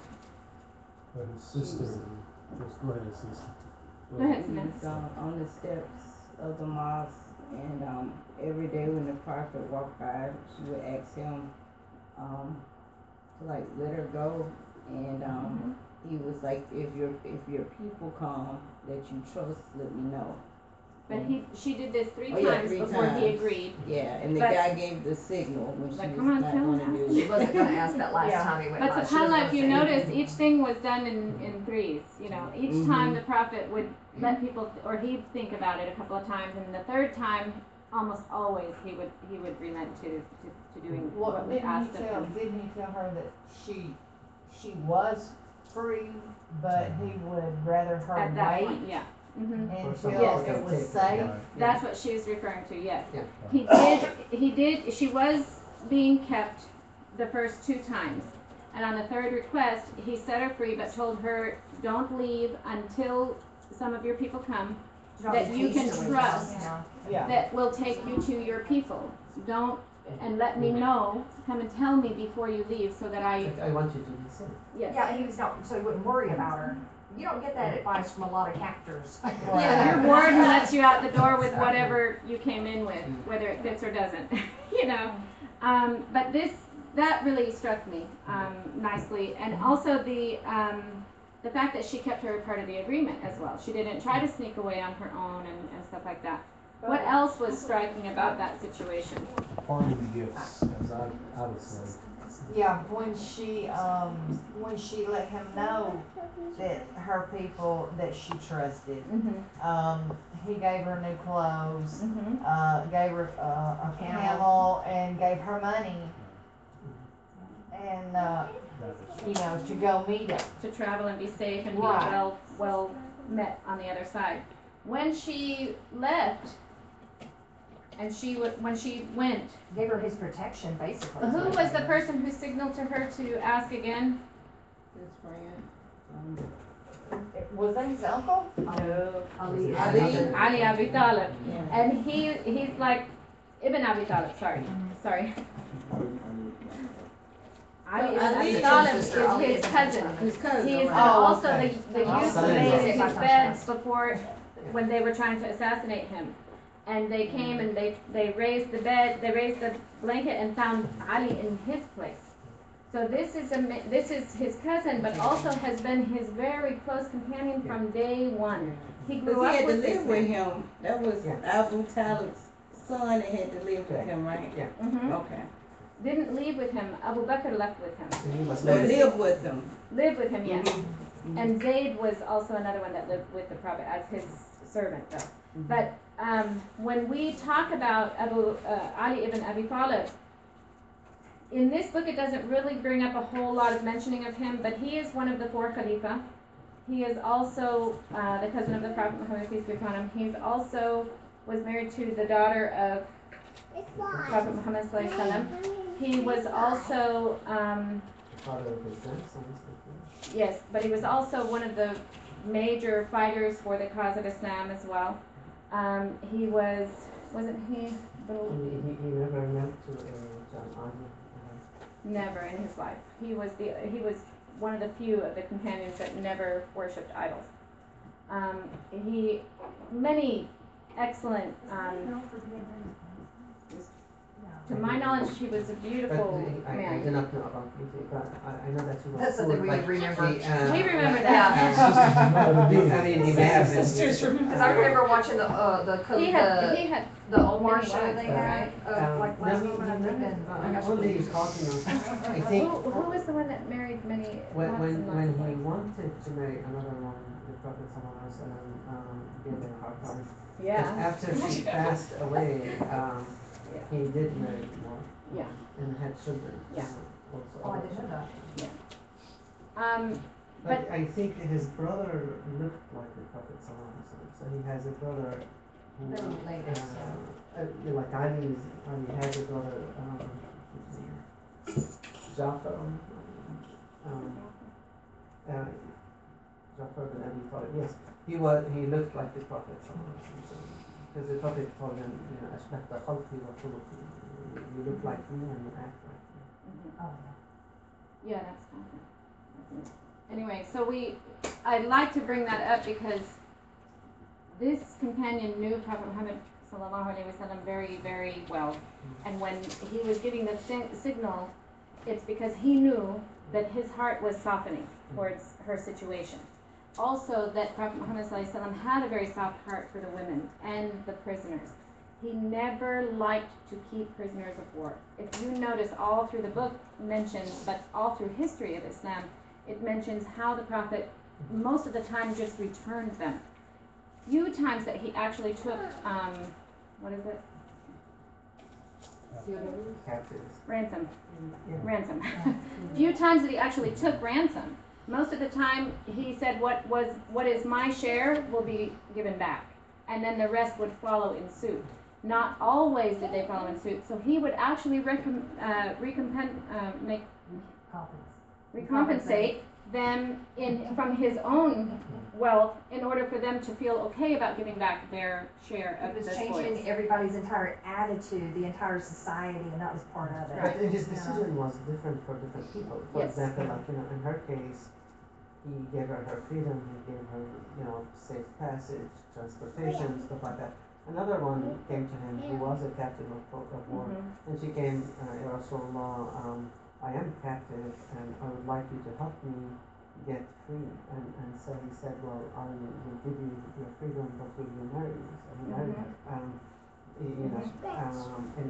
And by marrying him, all her people became Muslims. You know what I feel? No, Sophia is which one? another one. Juwayriya tribe. Yes. She's the one that had the dream. And then when we go further into the story, it's talking about how at this point on the other side, she arrives to her brother.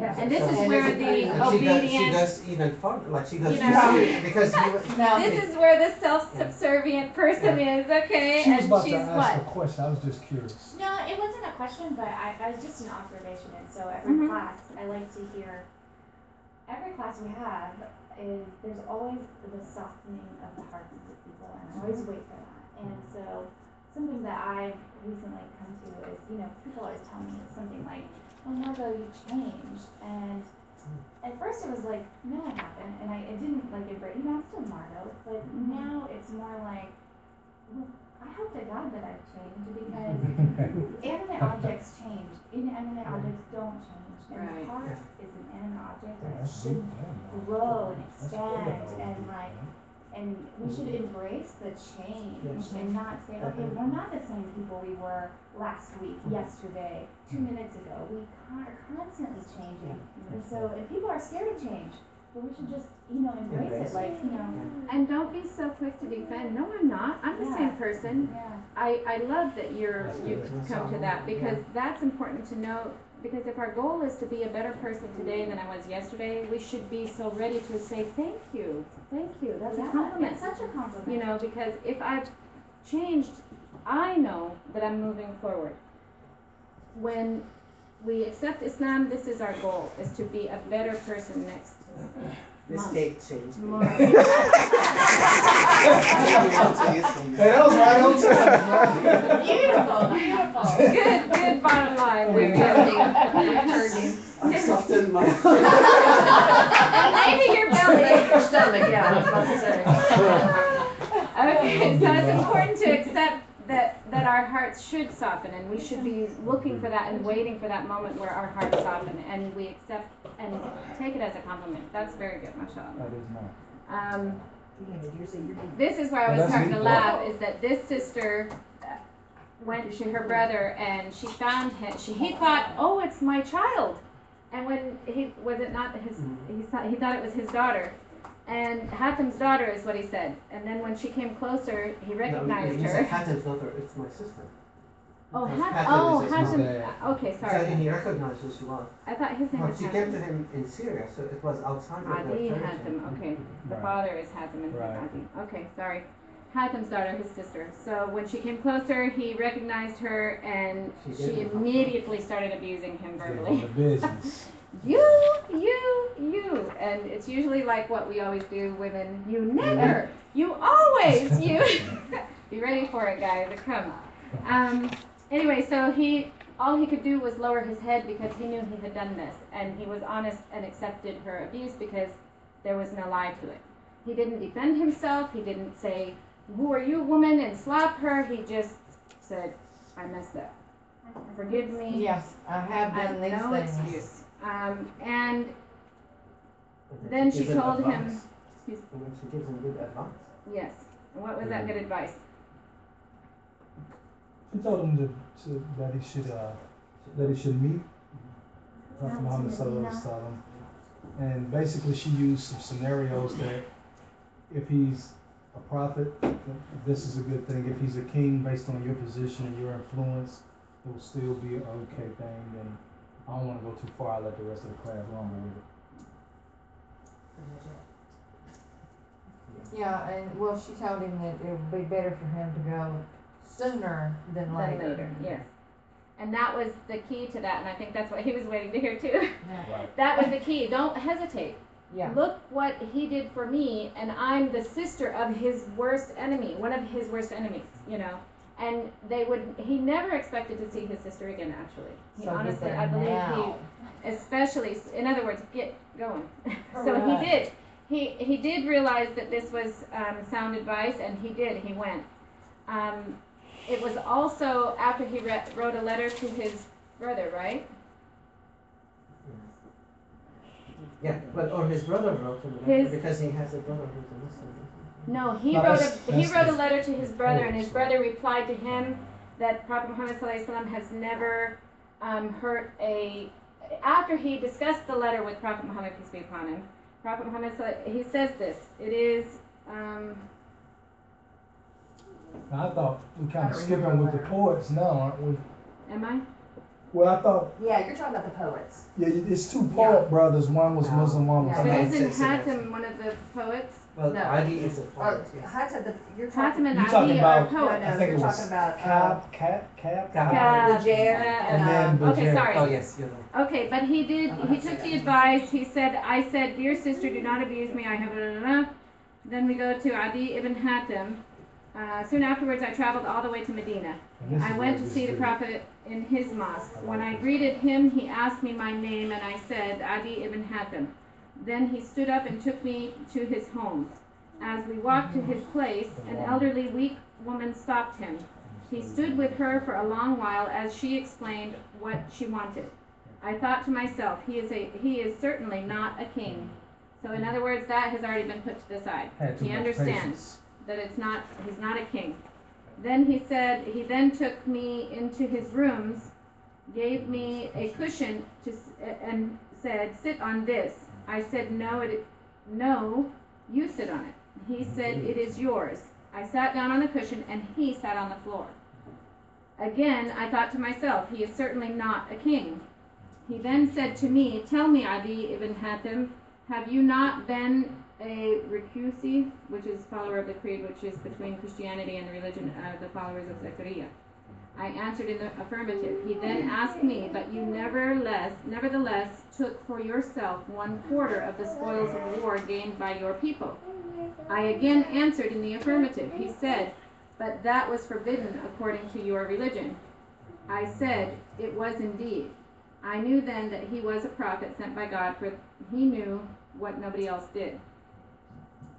The prophet then said to me, Adi, you may be reluctant to embrace this religion because you see that its followers are poor. By God, it will be only a little while before they will have mercy. They will have money in such abundance that there will be nobody to take it. There were 3 prophecies mentioned in this story, and one was that they would have large amounts of money. The other is that a woman would be able to travel on her own without being accosted on the way. And the other would be that White palaces of Babylon. Yeah. Falling to the Muslims. Yes, that they would be conquered. And he said that there were 2 that had taken place during his lifetime and one that had yet to take place. That was during Umar's Khalifa. That took place during Umar's Khalifa. But what I took it differently though, when he kept saying, the way you read it, it gave me a different perspective, which is, it's funny to me because I'm worried sometimes about my perspective. Because he said he is certainly not a king. I took it as kind of an insult. Well, he's certainly not a king. He's talking to an elderly woman. He gives me the cushion. He doesn't take the best seat. He's certainly not a king. I took it that way. But the way you I took it the opposite. just said it, this is why I'm worried about my perspective. But the way you read it made me go, he was trying to decide if he was a king or a prophet. It was a totally different. Well, she told him it's either he's a king and you would do great, And then see the arrogance. and then, or he was the prophet. So already he ruled out he was not the king. So then it must be that he was the prophet, but he was waiting for the proof of that, which was in the fact that he had never been corrected on his taking of the quarter of I didn't see him as like being spoils. that open-minded though. I saw him as already someone. Well, he was that on his just- way to ask forgiveness.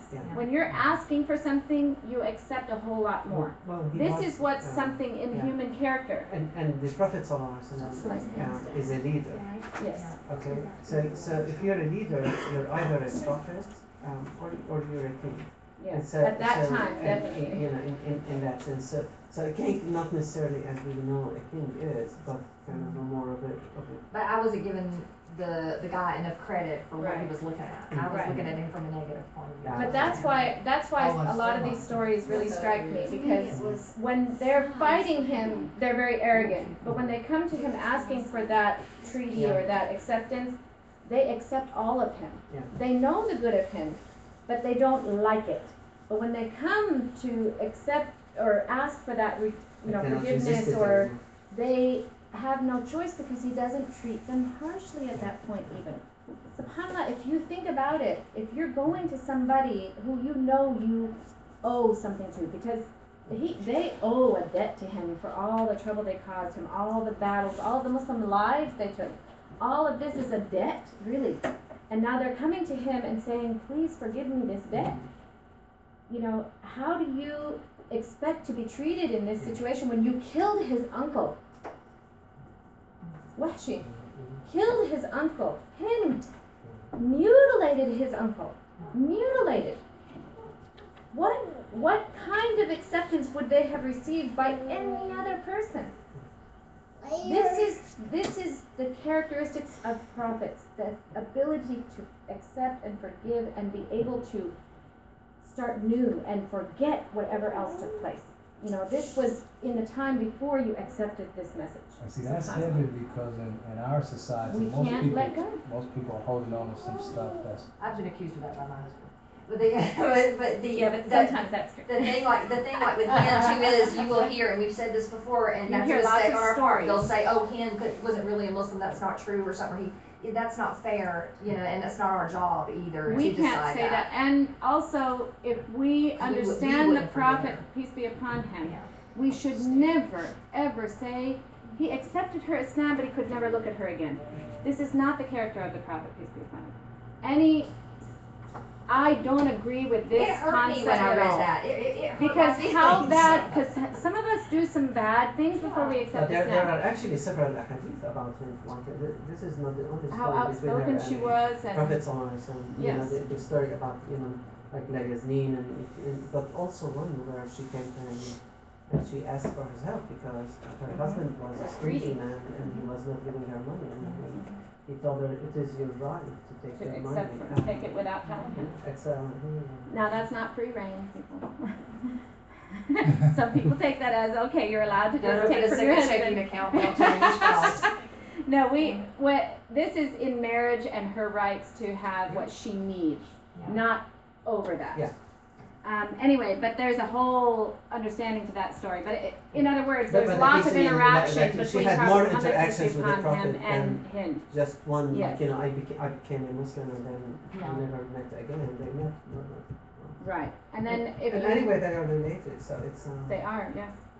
So you have one group of people that may say this, but I don't believe that they're sticking to that any longer. I think there's a lot more education that's come along in time since, and they're understanding that that is not a correct Well, that's us depiction of the projecting story. our own lack of being able to forgive somebody Yes. onto the situation. Yes.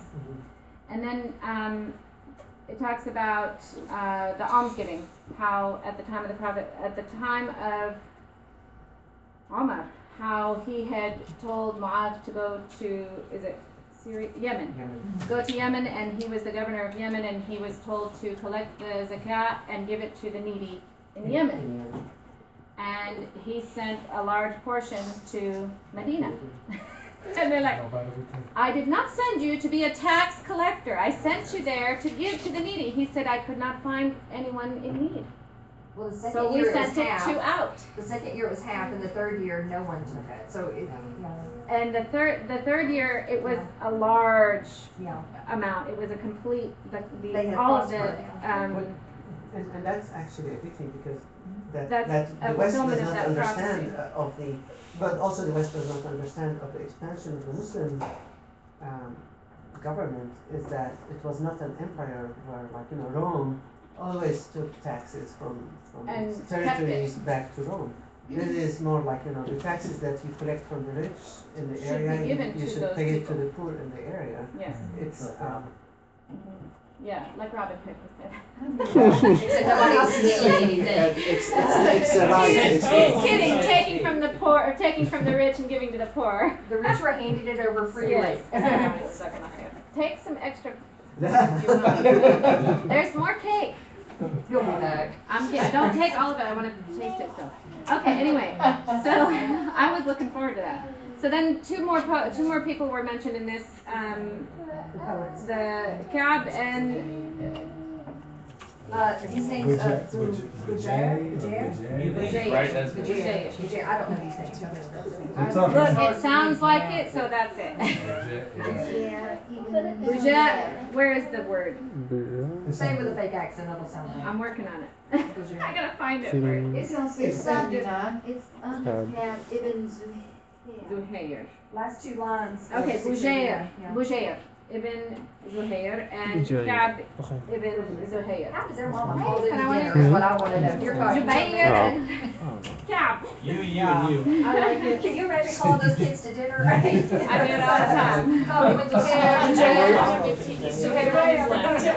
Okay, so Kab is one. Tell me the difference between the two.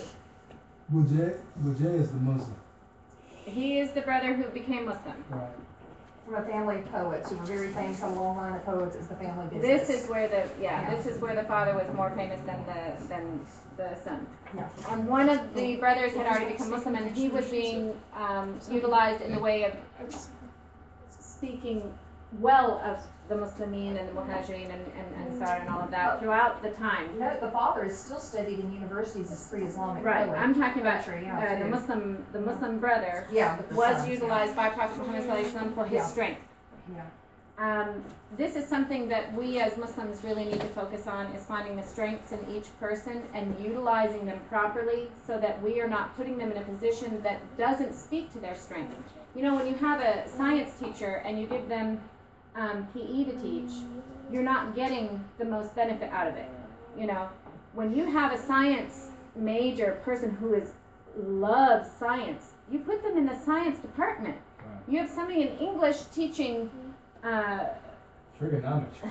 I'm an English teacher who's teaching algebra. I was an English teacher Algebra. teaching PE. Yeah, I did that. I've done it. But I mean, you Because should Muslims, speak we to love the to put a strength, square and you peg should. in a round hole. We love to do that. But we have to be smarter than this, and we have to be better at organizing people and our own organizations.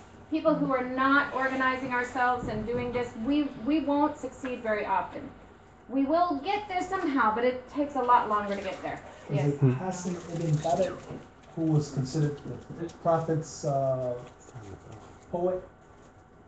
Hassan ibn, I think it's the page before. The reason why I asked that question is because what it brought to my mind is we live in an age where a lot of, let me put it in metaphoric terms, a lot of Quraysh poets are spitting out Islam, CNN, MSNBC, etc.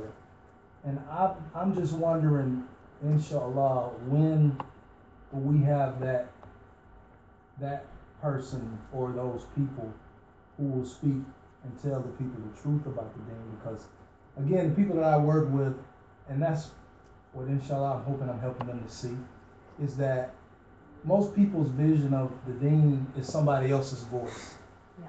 The guy you mentioned in Nigeria, they think that's Islam. Or anytime They're something. using it as an excuse, like a KKK uses the Bible. Yeah, but the point I make to them is that in our society, when any crime is done, religion never comes up unless it's a Muslim. Yes. The guy who shot the people at the Jewish center, and I asked him, I said, what was his religion? They said, I don't know. But the guy who did this at the school, killed the children in New Jersey, what's his religion? I don't know. But the guy who shot the Batman theater, what's his religion? Even David Koresh, they won't attribute that to Christianity. Exactly. So and he was saying he was Jesus. So well, that's what I said when he was trying to put Osama bin Laden on me. I go, do you claim David Koresh? But I'm just hoping, and I brought that up to say that I know they mentioned specifically, if I'm not mistaken, it was Hassan ibn Thabit. Yes, it is. Hassan ibn Thabit, who earned himself the title the Prophet's poet, Ka'b ibn Malik, and Abdullah ibn Rawaha, were also among those favorable poets. When we talk about Ka'b ibn Zuhair and Bujair ibn Zuhair and his father, they were all three poets in the family. Bujair was already Muslim and was living in Medina with Prophet Muhammad, peace be upon him. Ka'b ibn Zuhair was not Muslim. He was very outspoken against Islam. He was very aggressively fighting against even the victories that were made. He had to really battle to find a way to make this look bad, but he did. And it was really hard for him when it came time for making amends, because he didn't know how to do this. Either the poets at that time who were speaking against Islam ran, they fled the area, they went to safety somewhere else, or they had accepted Islam. And this was where he's like, what do I do? Should I flee or should I accept? What do I do? And the fact that he was even accepting the idea that should I accept, he was debating these two ideas, and asking that already says for something. advice. he did respect his Muslim brother. He wrote a letter to his brother saying, he managed to send his brother Bujir a message in 5 lines of poetry requesting his advice over his own position and speaking of his bewilderment over switching loyalties and following Islam, which meant that he would have to adopt moral values which were unknown to his parents. So this was still in the back of their mind, I'm going against my lineage. You know, my forefathers taught me this, my forefathers. And this is a lot of us have probably come in contact with this when we accepted Islam. None of us are Muslim. What are you doing? You know, or we could raise you this way. Or you're white. Is that right? Yes. I mean, really? It makes me laugh because that movie, See, that if last African movie that came out with the American comedian, I converts, can't no, remember. it's got that. Yeah, Got all he's kinds like, of you're other stuff. white, you don't fight, you know. Oh, the Kevin Hart movie. I am so thankful. I'm serious. I'm serious as a heart attack, cancer, and AIDS when I say this. That's serious. That's serious. I've never heard, I mean, to hear you guys say that, that is funny to me, but that's But dear, deep. don't you know they think we all converted because we married foreigners? Yes, we married foreigners. foreigners. And that's why we converted. So we don't have a brain. We can't think. Is that right? And if you're African American and you convert, they say, well, you're just going back to your roots. There was actually a guy. I didn't know that. Is it true? I really didn't know Sometimes that. you came from the north. People in your family. That's where you came from the north. They said it behind your back. Down here, they'll say it out loud and laugh with a southern accent. I was born and raised here, man. I've never heard that. No. Have you heard that? They think it's because of your husband. And Why- then they find why- out I'm a single mom and I'm a Muslim raising a Muslim daughter by myself. And then they're like, Yeah, I'm jealous of the ladies who can say they became Muslim before they married because A lot of people ask and me, you know who are you does it Muslim too, because of dear? your husband? No, where are you from is my first Yeah. question I get. And I say I'm American. You know, where's your husband from? I said he's Lebanese. Okay, so are you, and I say I'm Muslim, and I've been married for 26 years, but I've been Muslim for 28. Oh, really? You know, and that changes an entire You perspective. guys have just, I'm serious when I say this. Floored you. I'm flabbergasted right now. I didn't know, I'm serious. I told you about the guy who asked me, I was from Alabama. Where are your parents from? Alabama. Where are your grandparents from? Texas. He got mad at me. And I was like, I'm white, buddy. You just accept it. Yeah. This boy walked up to me and he asked, yes, that's the right. girl, Like the girl at Anglo-Saxon Muslims, it does happen. asked Fatima and I, she said, you know, had been watching us. And Observation. She walked up to telling the vehicle and she said, where are y'all from? Yeah. And you know, she looked like she was maybe Islander, Asian, something. The like Ave that. Maria Grotto And in she Coleman. asked us, where are y'all from? The nuns. And Cravetta looked at her, well, we're from We're here. from Jasper. And then I pick up the accent too, The Khadijah. boy that I was talking about that was asking about Islam at the grocery store Yeah. had come up and was asking me, was I Muslim? And I told him, yeah. He said, I've never seen a white Muslim. And That's why I always, it's like now. What should I Bill see? is Mexican my Muslims. Yeah. My Mexican. There's a lot more Mexican Muslims than you realize. Miguel is our Mexican friend. Our Hispanic ground is coming up, you know. I tell you, there's a guy at the car wash who thinks I'm his ethnic friend, okay? Oh, God. I'm serious, man. I'm serious. Sam, what were you wanting to say? I really did. I was I didn't know. telling my mom about the trip of Aniston. And I was like, I said, this time I noticed in Aniston, it wasn't as many white Muslims at that mosque. It was mostly Middle Eastern descent, but I didn't see as many white people that I see here. And so she just stopped what she was doing. She was like, it's white Muslims? And I'm like, yeah, I didn't know neither. She was just shocked because We're like she a white never stack. incorporated Islam with white people. And she was like, so how do they look? And I'm like, they look like white people. I did not know. Because you know, when I see people from Syria, I mean, there's white as, I mean, if you look up white in the dictionary, they're like, ding! Yeah. They were I just never, But that's what amazes me is when I became Muslim, I didn't know. 28 years ago when I became Muslim. I'm gonna throw my shoe. I had a little bit of Arab in me. When I became Muslim that while ago, I met a Native American Muslim, and I was so floored because that's what I grew up with. I mean, I grew up on Native American reservations, so I was like, you know, no way this reached the Indians, you know, and I was like all about trying to think, okay, so how do I bring this there, you know, and it had already gone there. And, you know, as you look at time from then to now, big jump of time, you see the growth of the Hispanic culture is growing bigger and bigger and faster than any other race in Islam, actually, mashallah, and it's absolutely beautiful to me. I use you guys as I have a couple of Mexican brothers, you know, they've accepted You're Miriam's I have ethnic 3 friend now, you know. I know 3 Mexican Muslims. Well, you know, God. But it Birmingham's is an one of the unusual main, it is one of the in largest growing sects of Muslims in this time, at this time, or ethnicities at this time. Hispanic. Yeah, because family-wise. they close to the border. But it's not even about family so much, it's about converts. No, but what I They're mean when I just say converting family is, overwhelmingly. it's like, Hard to take the family families out is of the. very, and Oh, yeah. once that happens, it's like, wow. Yes. You know, Yes. family is very important and Very much so. very Well, right, Mary, you're right. the guy that told me, you know, well, I've never seen a white Muslim. And I said, well, you have now, you know.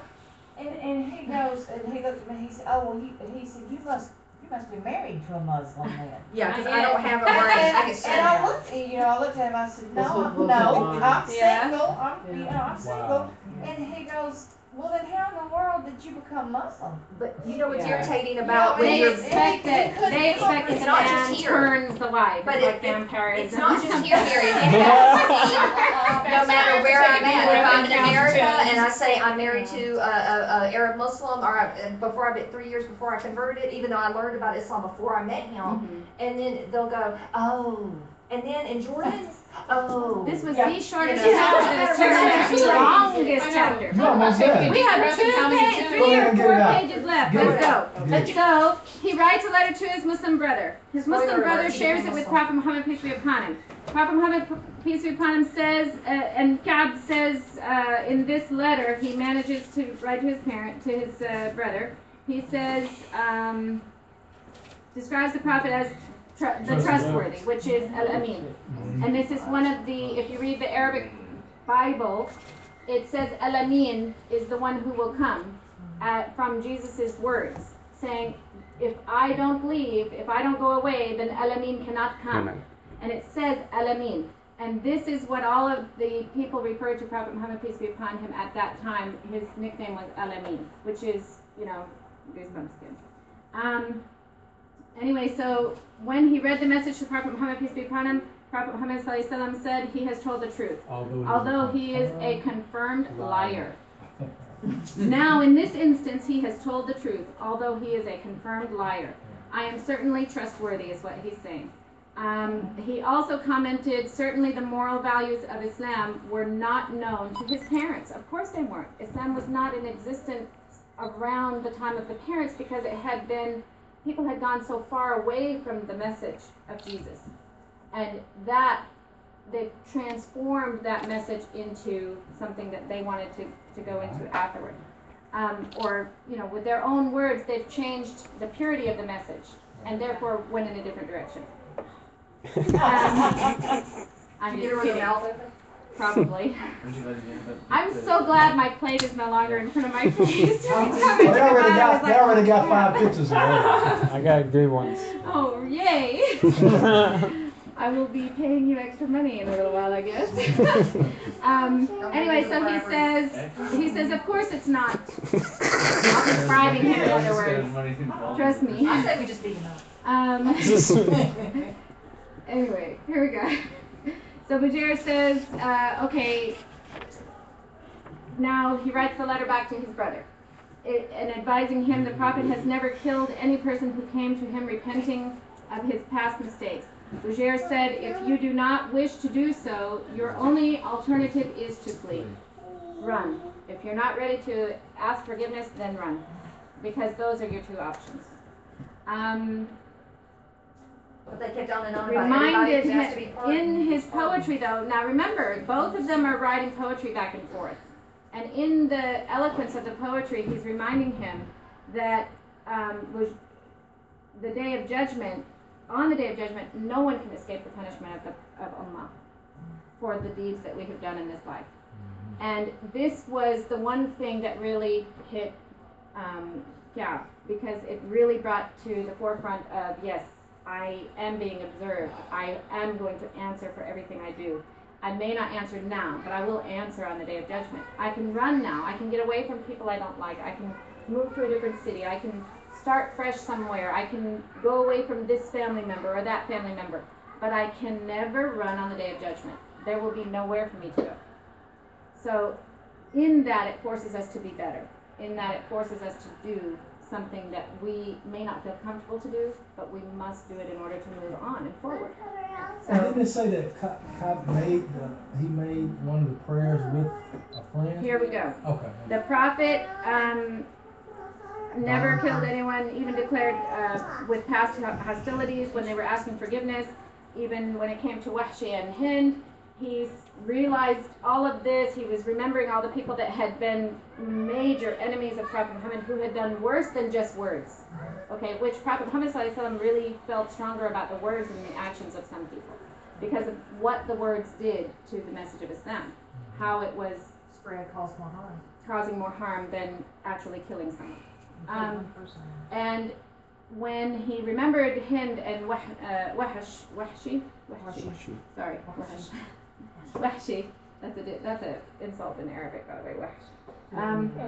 Anyway, Ka'b traveled secretly to Medina and went to his friend Juhayna, I think, who was Muslim, and the following day Ka'b went to the mosque with his Muslim friend and joined the dawn prayers.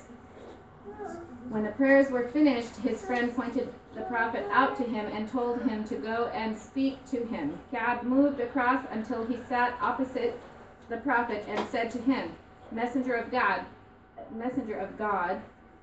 Ka'b ibn Zuhair has repented of everything that he did or said against Islam in the past.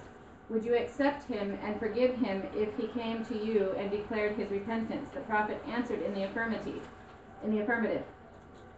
He then said, Messenger of God, I am Ka'b ibn Zuhair. Then what? What are the Ansar? Come on, somebody. What happened after he What said, are the Ansar? I am Ka'b? Huh? What are the Ansar wanting to kill him? Ask for permission. Jumped up, said, let me have permission to take his life. Wasn't even allow me to kill the enemy of God. Because they all knew this man was a horrible enemy of Islam. And immediately, Prophet Muhammad ﷺ said, leave him alone. Leave him alone. He has come here a repentant man, motivated by his new faith. That shows the mercy, the forgiveness, the beauty, the acceptance. That's what Islam is. That's what the example that Prophet Muhammad, peace be upon him, was as our example to be like. Why? Because when we walk through our lives and constantly remember the bad things that took place or never get past this situation that may have happened, how do we ever benefit from each other again? We never find it. I have a friend who, once she puts an X on somebody, that X will never be erased. First impression, she didn't like somebody, that's it, done. Never even tries, and she always calls me an idiot.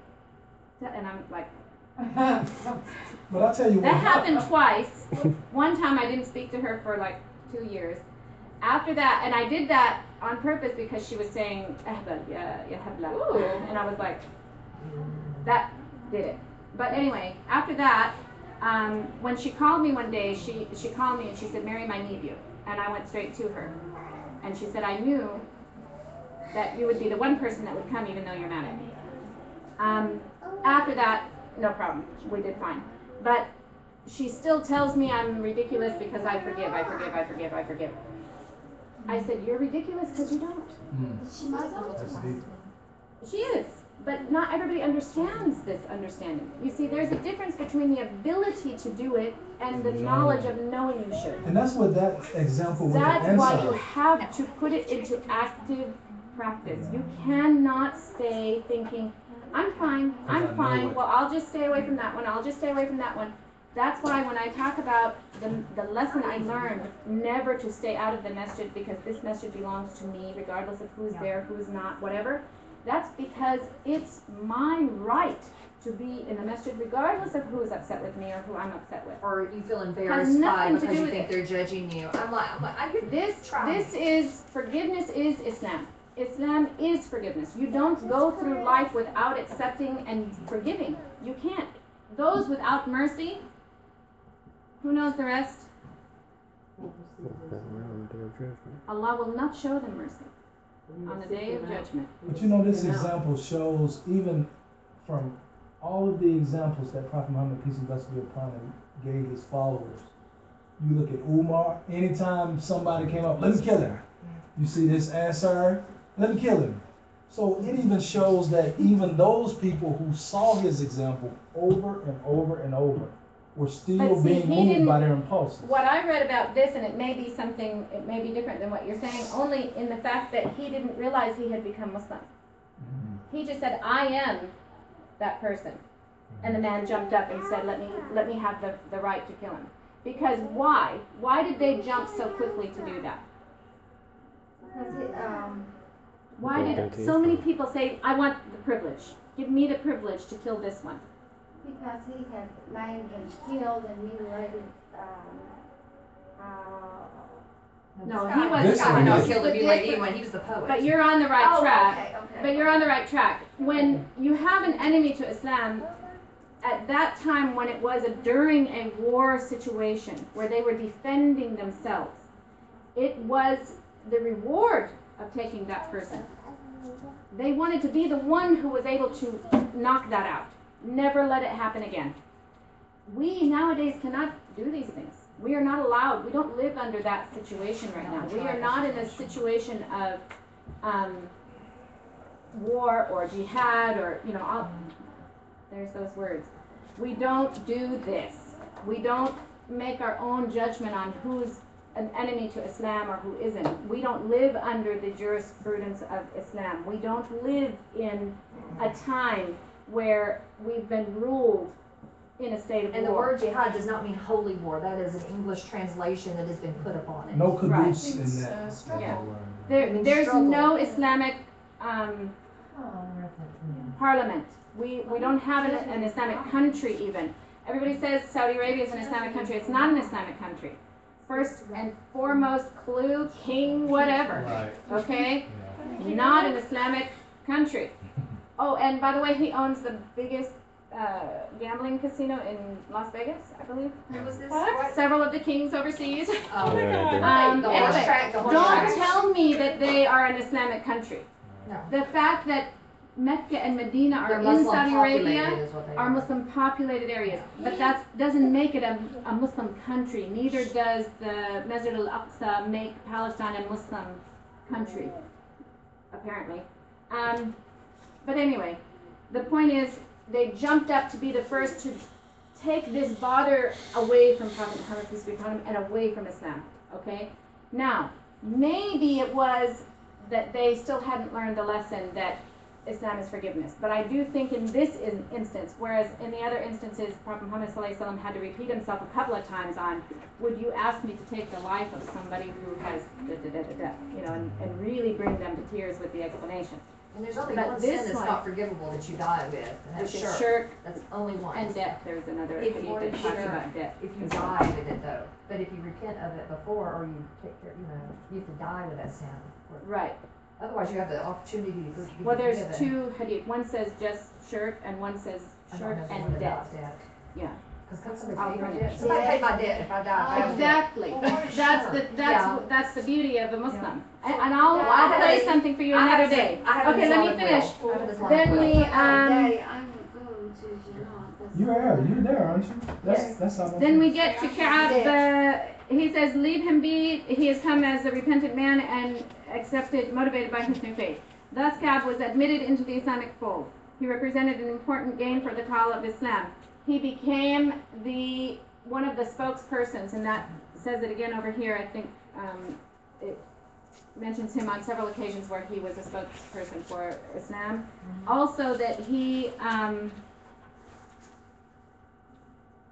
the way that he talked about the way that it was Poetry. normal about the poetry and stuff, and then it talks about how he negated to mention the Ansar as part of this dua or whatever, and some say it's because he was the first to stand up and say, let me take his life, and the others say he didn't know that how important the Ansar really were to Islam. They weren't his people either. Right. I And think that was really important, to be honest. it's not, it's just a mention. Well, it is important depending on the reader. So you have to. It depends on, like, It's the kind of thing. so he's not a king. Yeah, what I'm or- saying, or well, he one must not person be a may king. say that's, another person may say, Yeah, when I'm suggesting that when we gloss, I didn't mean gloss through, there are really great lessons to get from these chapters. I'm just trying to finish Can them. we go ahead and read, I know this one is pretty long. it's The longer than 39 that. is really long, but can we read 39 and? That is. You guys can do it. I mean, I was on vacation and read my chapter, come on. 39 and 40. 39, 40 through 40, let's read through to 42. I Like feel like 40, I'm in school. 39, 40, 41, okay? That's 3 chapters, those are, a couple that are not very thin. It's less than 100 pages. Yeah, it's less than. Wow. It's 90 or 87 pages, but you can. Just a walk in the park. You can do it. Just a walk. Well, Give me a call if you're struggling, I'll help you get through it. Anyway, then, after Joy that, we made- do Joy- need to go Was it Joy through. that said if you have to, if you really get stuck down there, read like the main idea in each paragraph? Wow. If you have to. If you really I get don't know what that stuck. means. I don't know either, but it's But you lose bad. a lot. But while we go through these chapters, we're not gonna go through them with full detail. I'm gonna pull out really highlighted spots to, talk about, but we have to get busy with it because we only have 1 hour each lesson after this. Yeah, Khalil used to always get on to us because he said we were too detailed. Oh, he used to. You ladies need to gloss over some of this stuff. You're too detailed. We're like, but it's not good stuff. Yeah, I'm like, but you don't understand. I need to talk about what Then we were we'll, wearing that day. then we'll decide on the next week. If we are able to get Okay, through I'm those done. three. That's my last one. Yeah. Khalil, Why? Read through 40 through 41. So page 683 to 730. Yeah. Okay? No, it's not. It's not even close to it. No. Hey, Sister Mary. Sister Mary. It's like 50 pages. He was asking why are we rushing to finish in a certain time? We will not be having class during the summer. We will have Ramadan iftars at my house once a week during Ramadan. Miguel. Ramadan is not a time that I'm able to leave my house and not be cooking and not doing the things that I need I'm to do going for out of my the country. family. For at Monica's least a going out of month. the country. Everybody's going to be fasting. Everybody's fasting brain is nowhere near their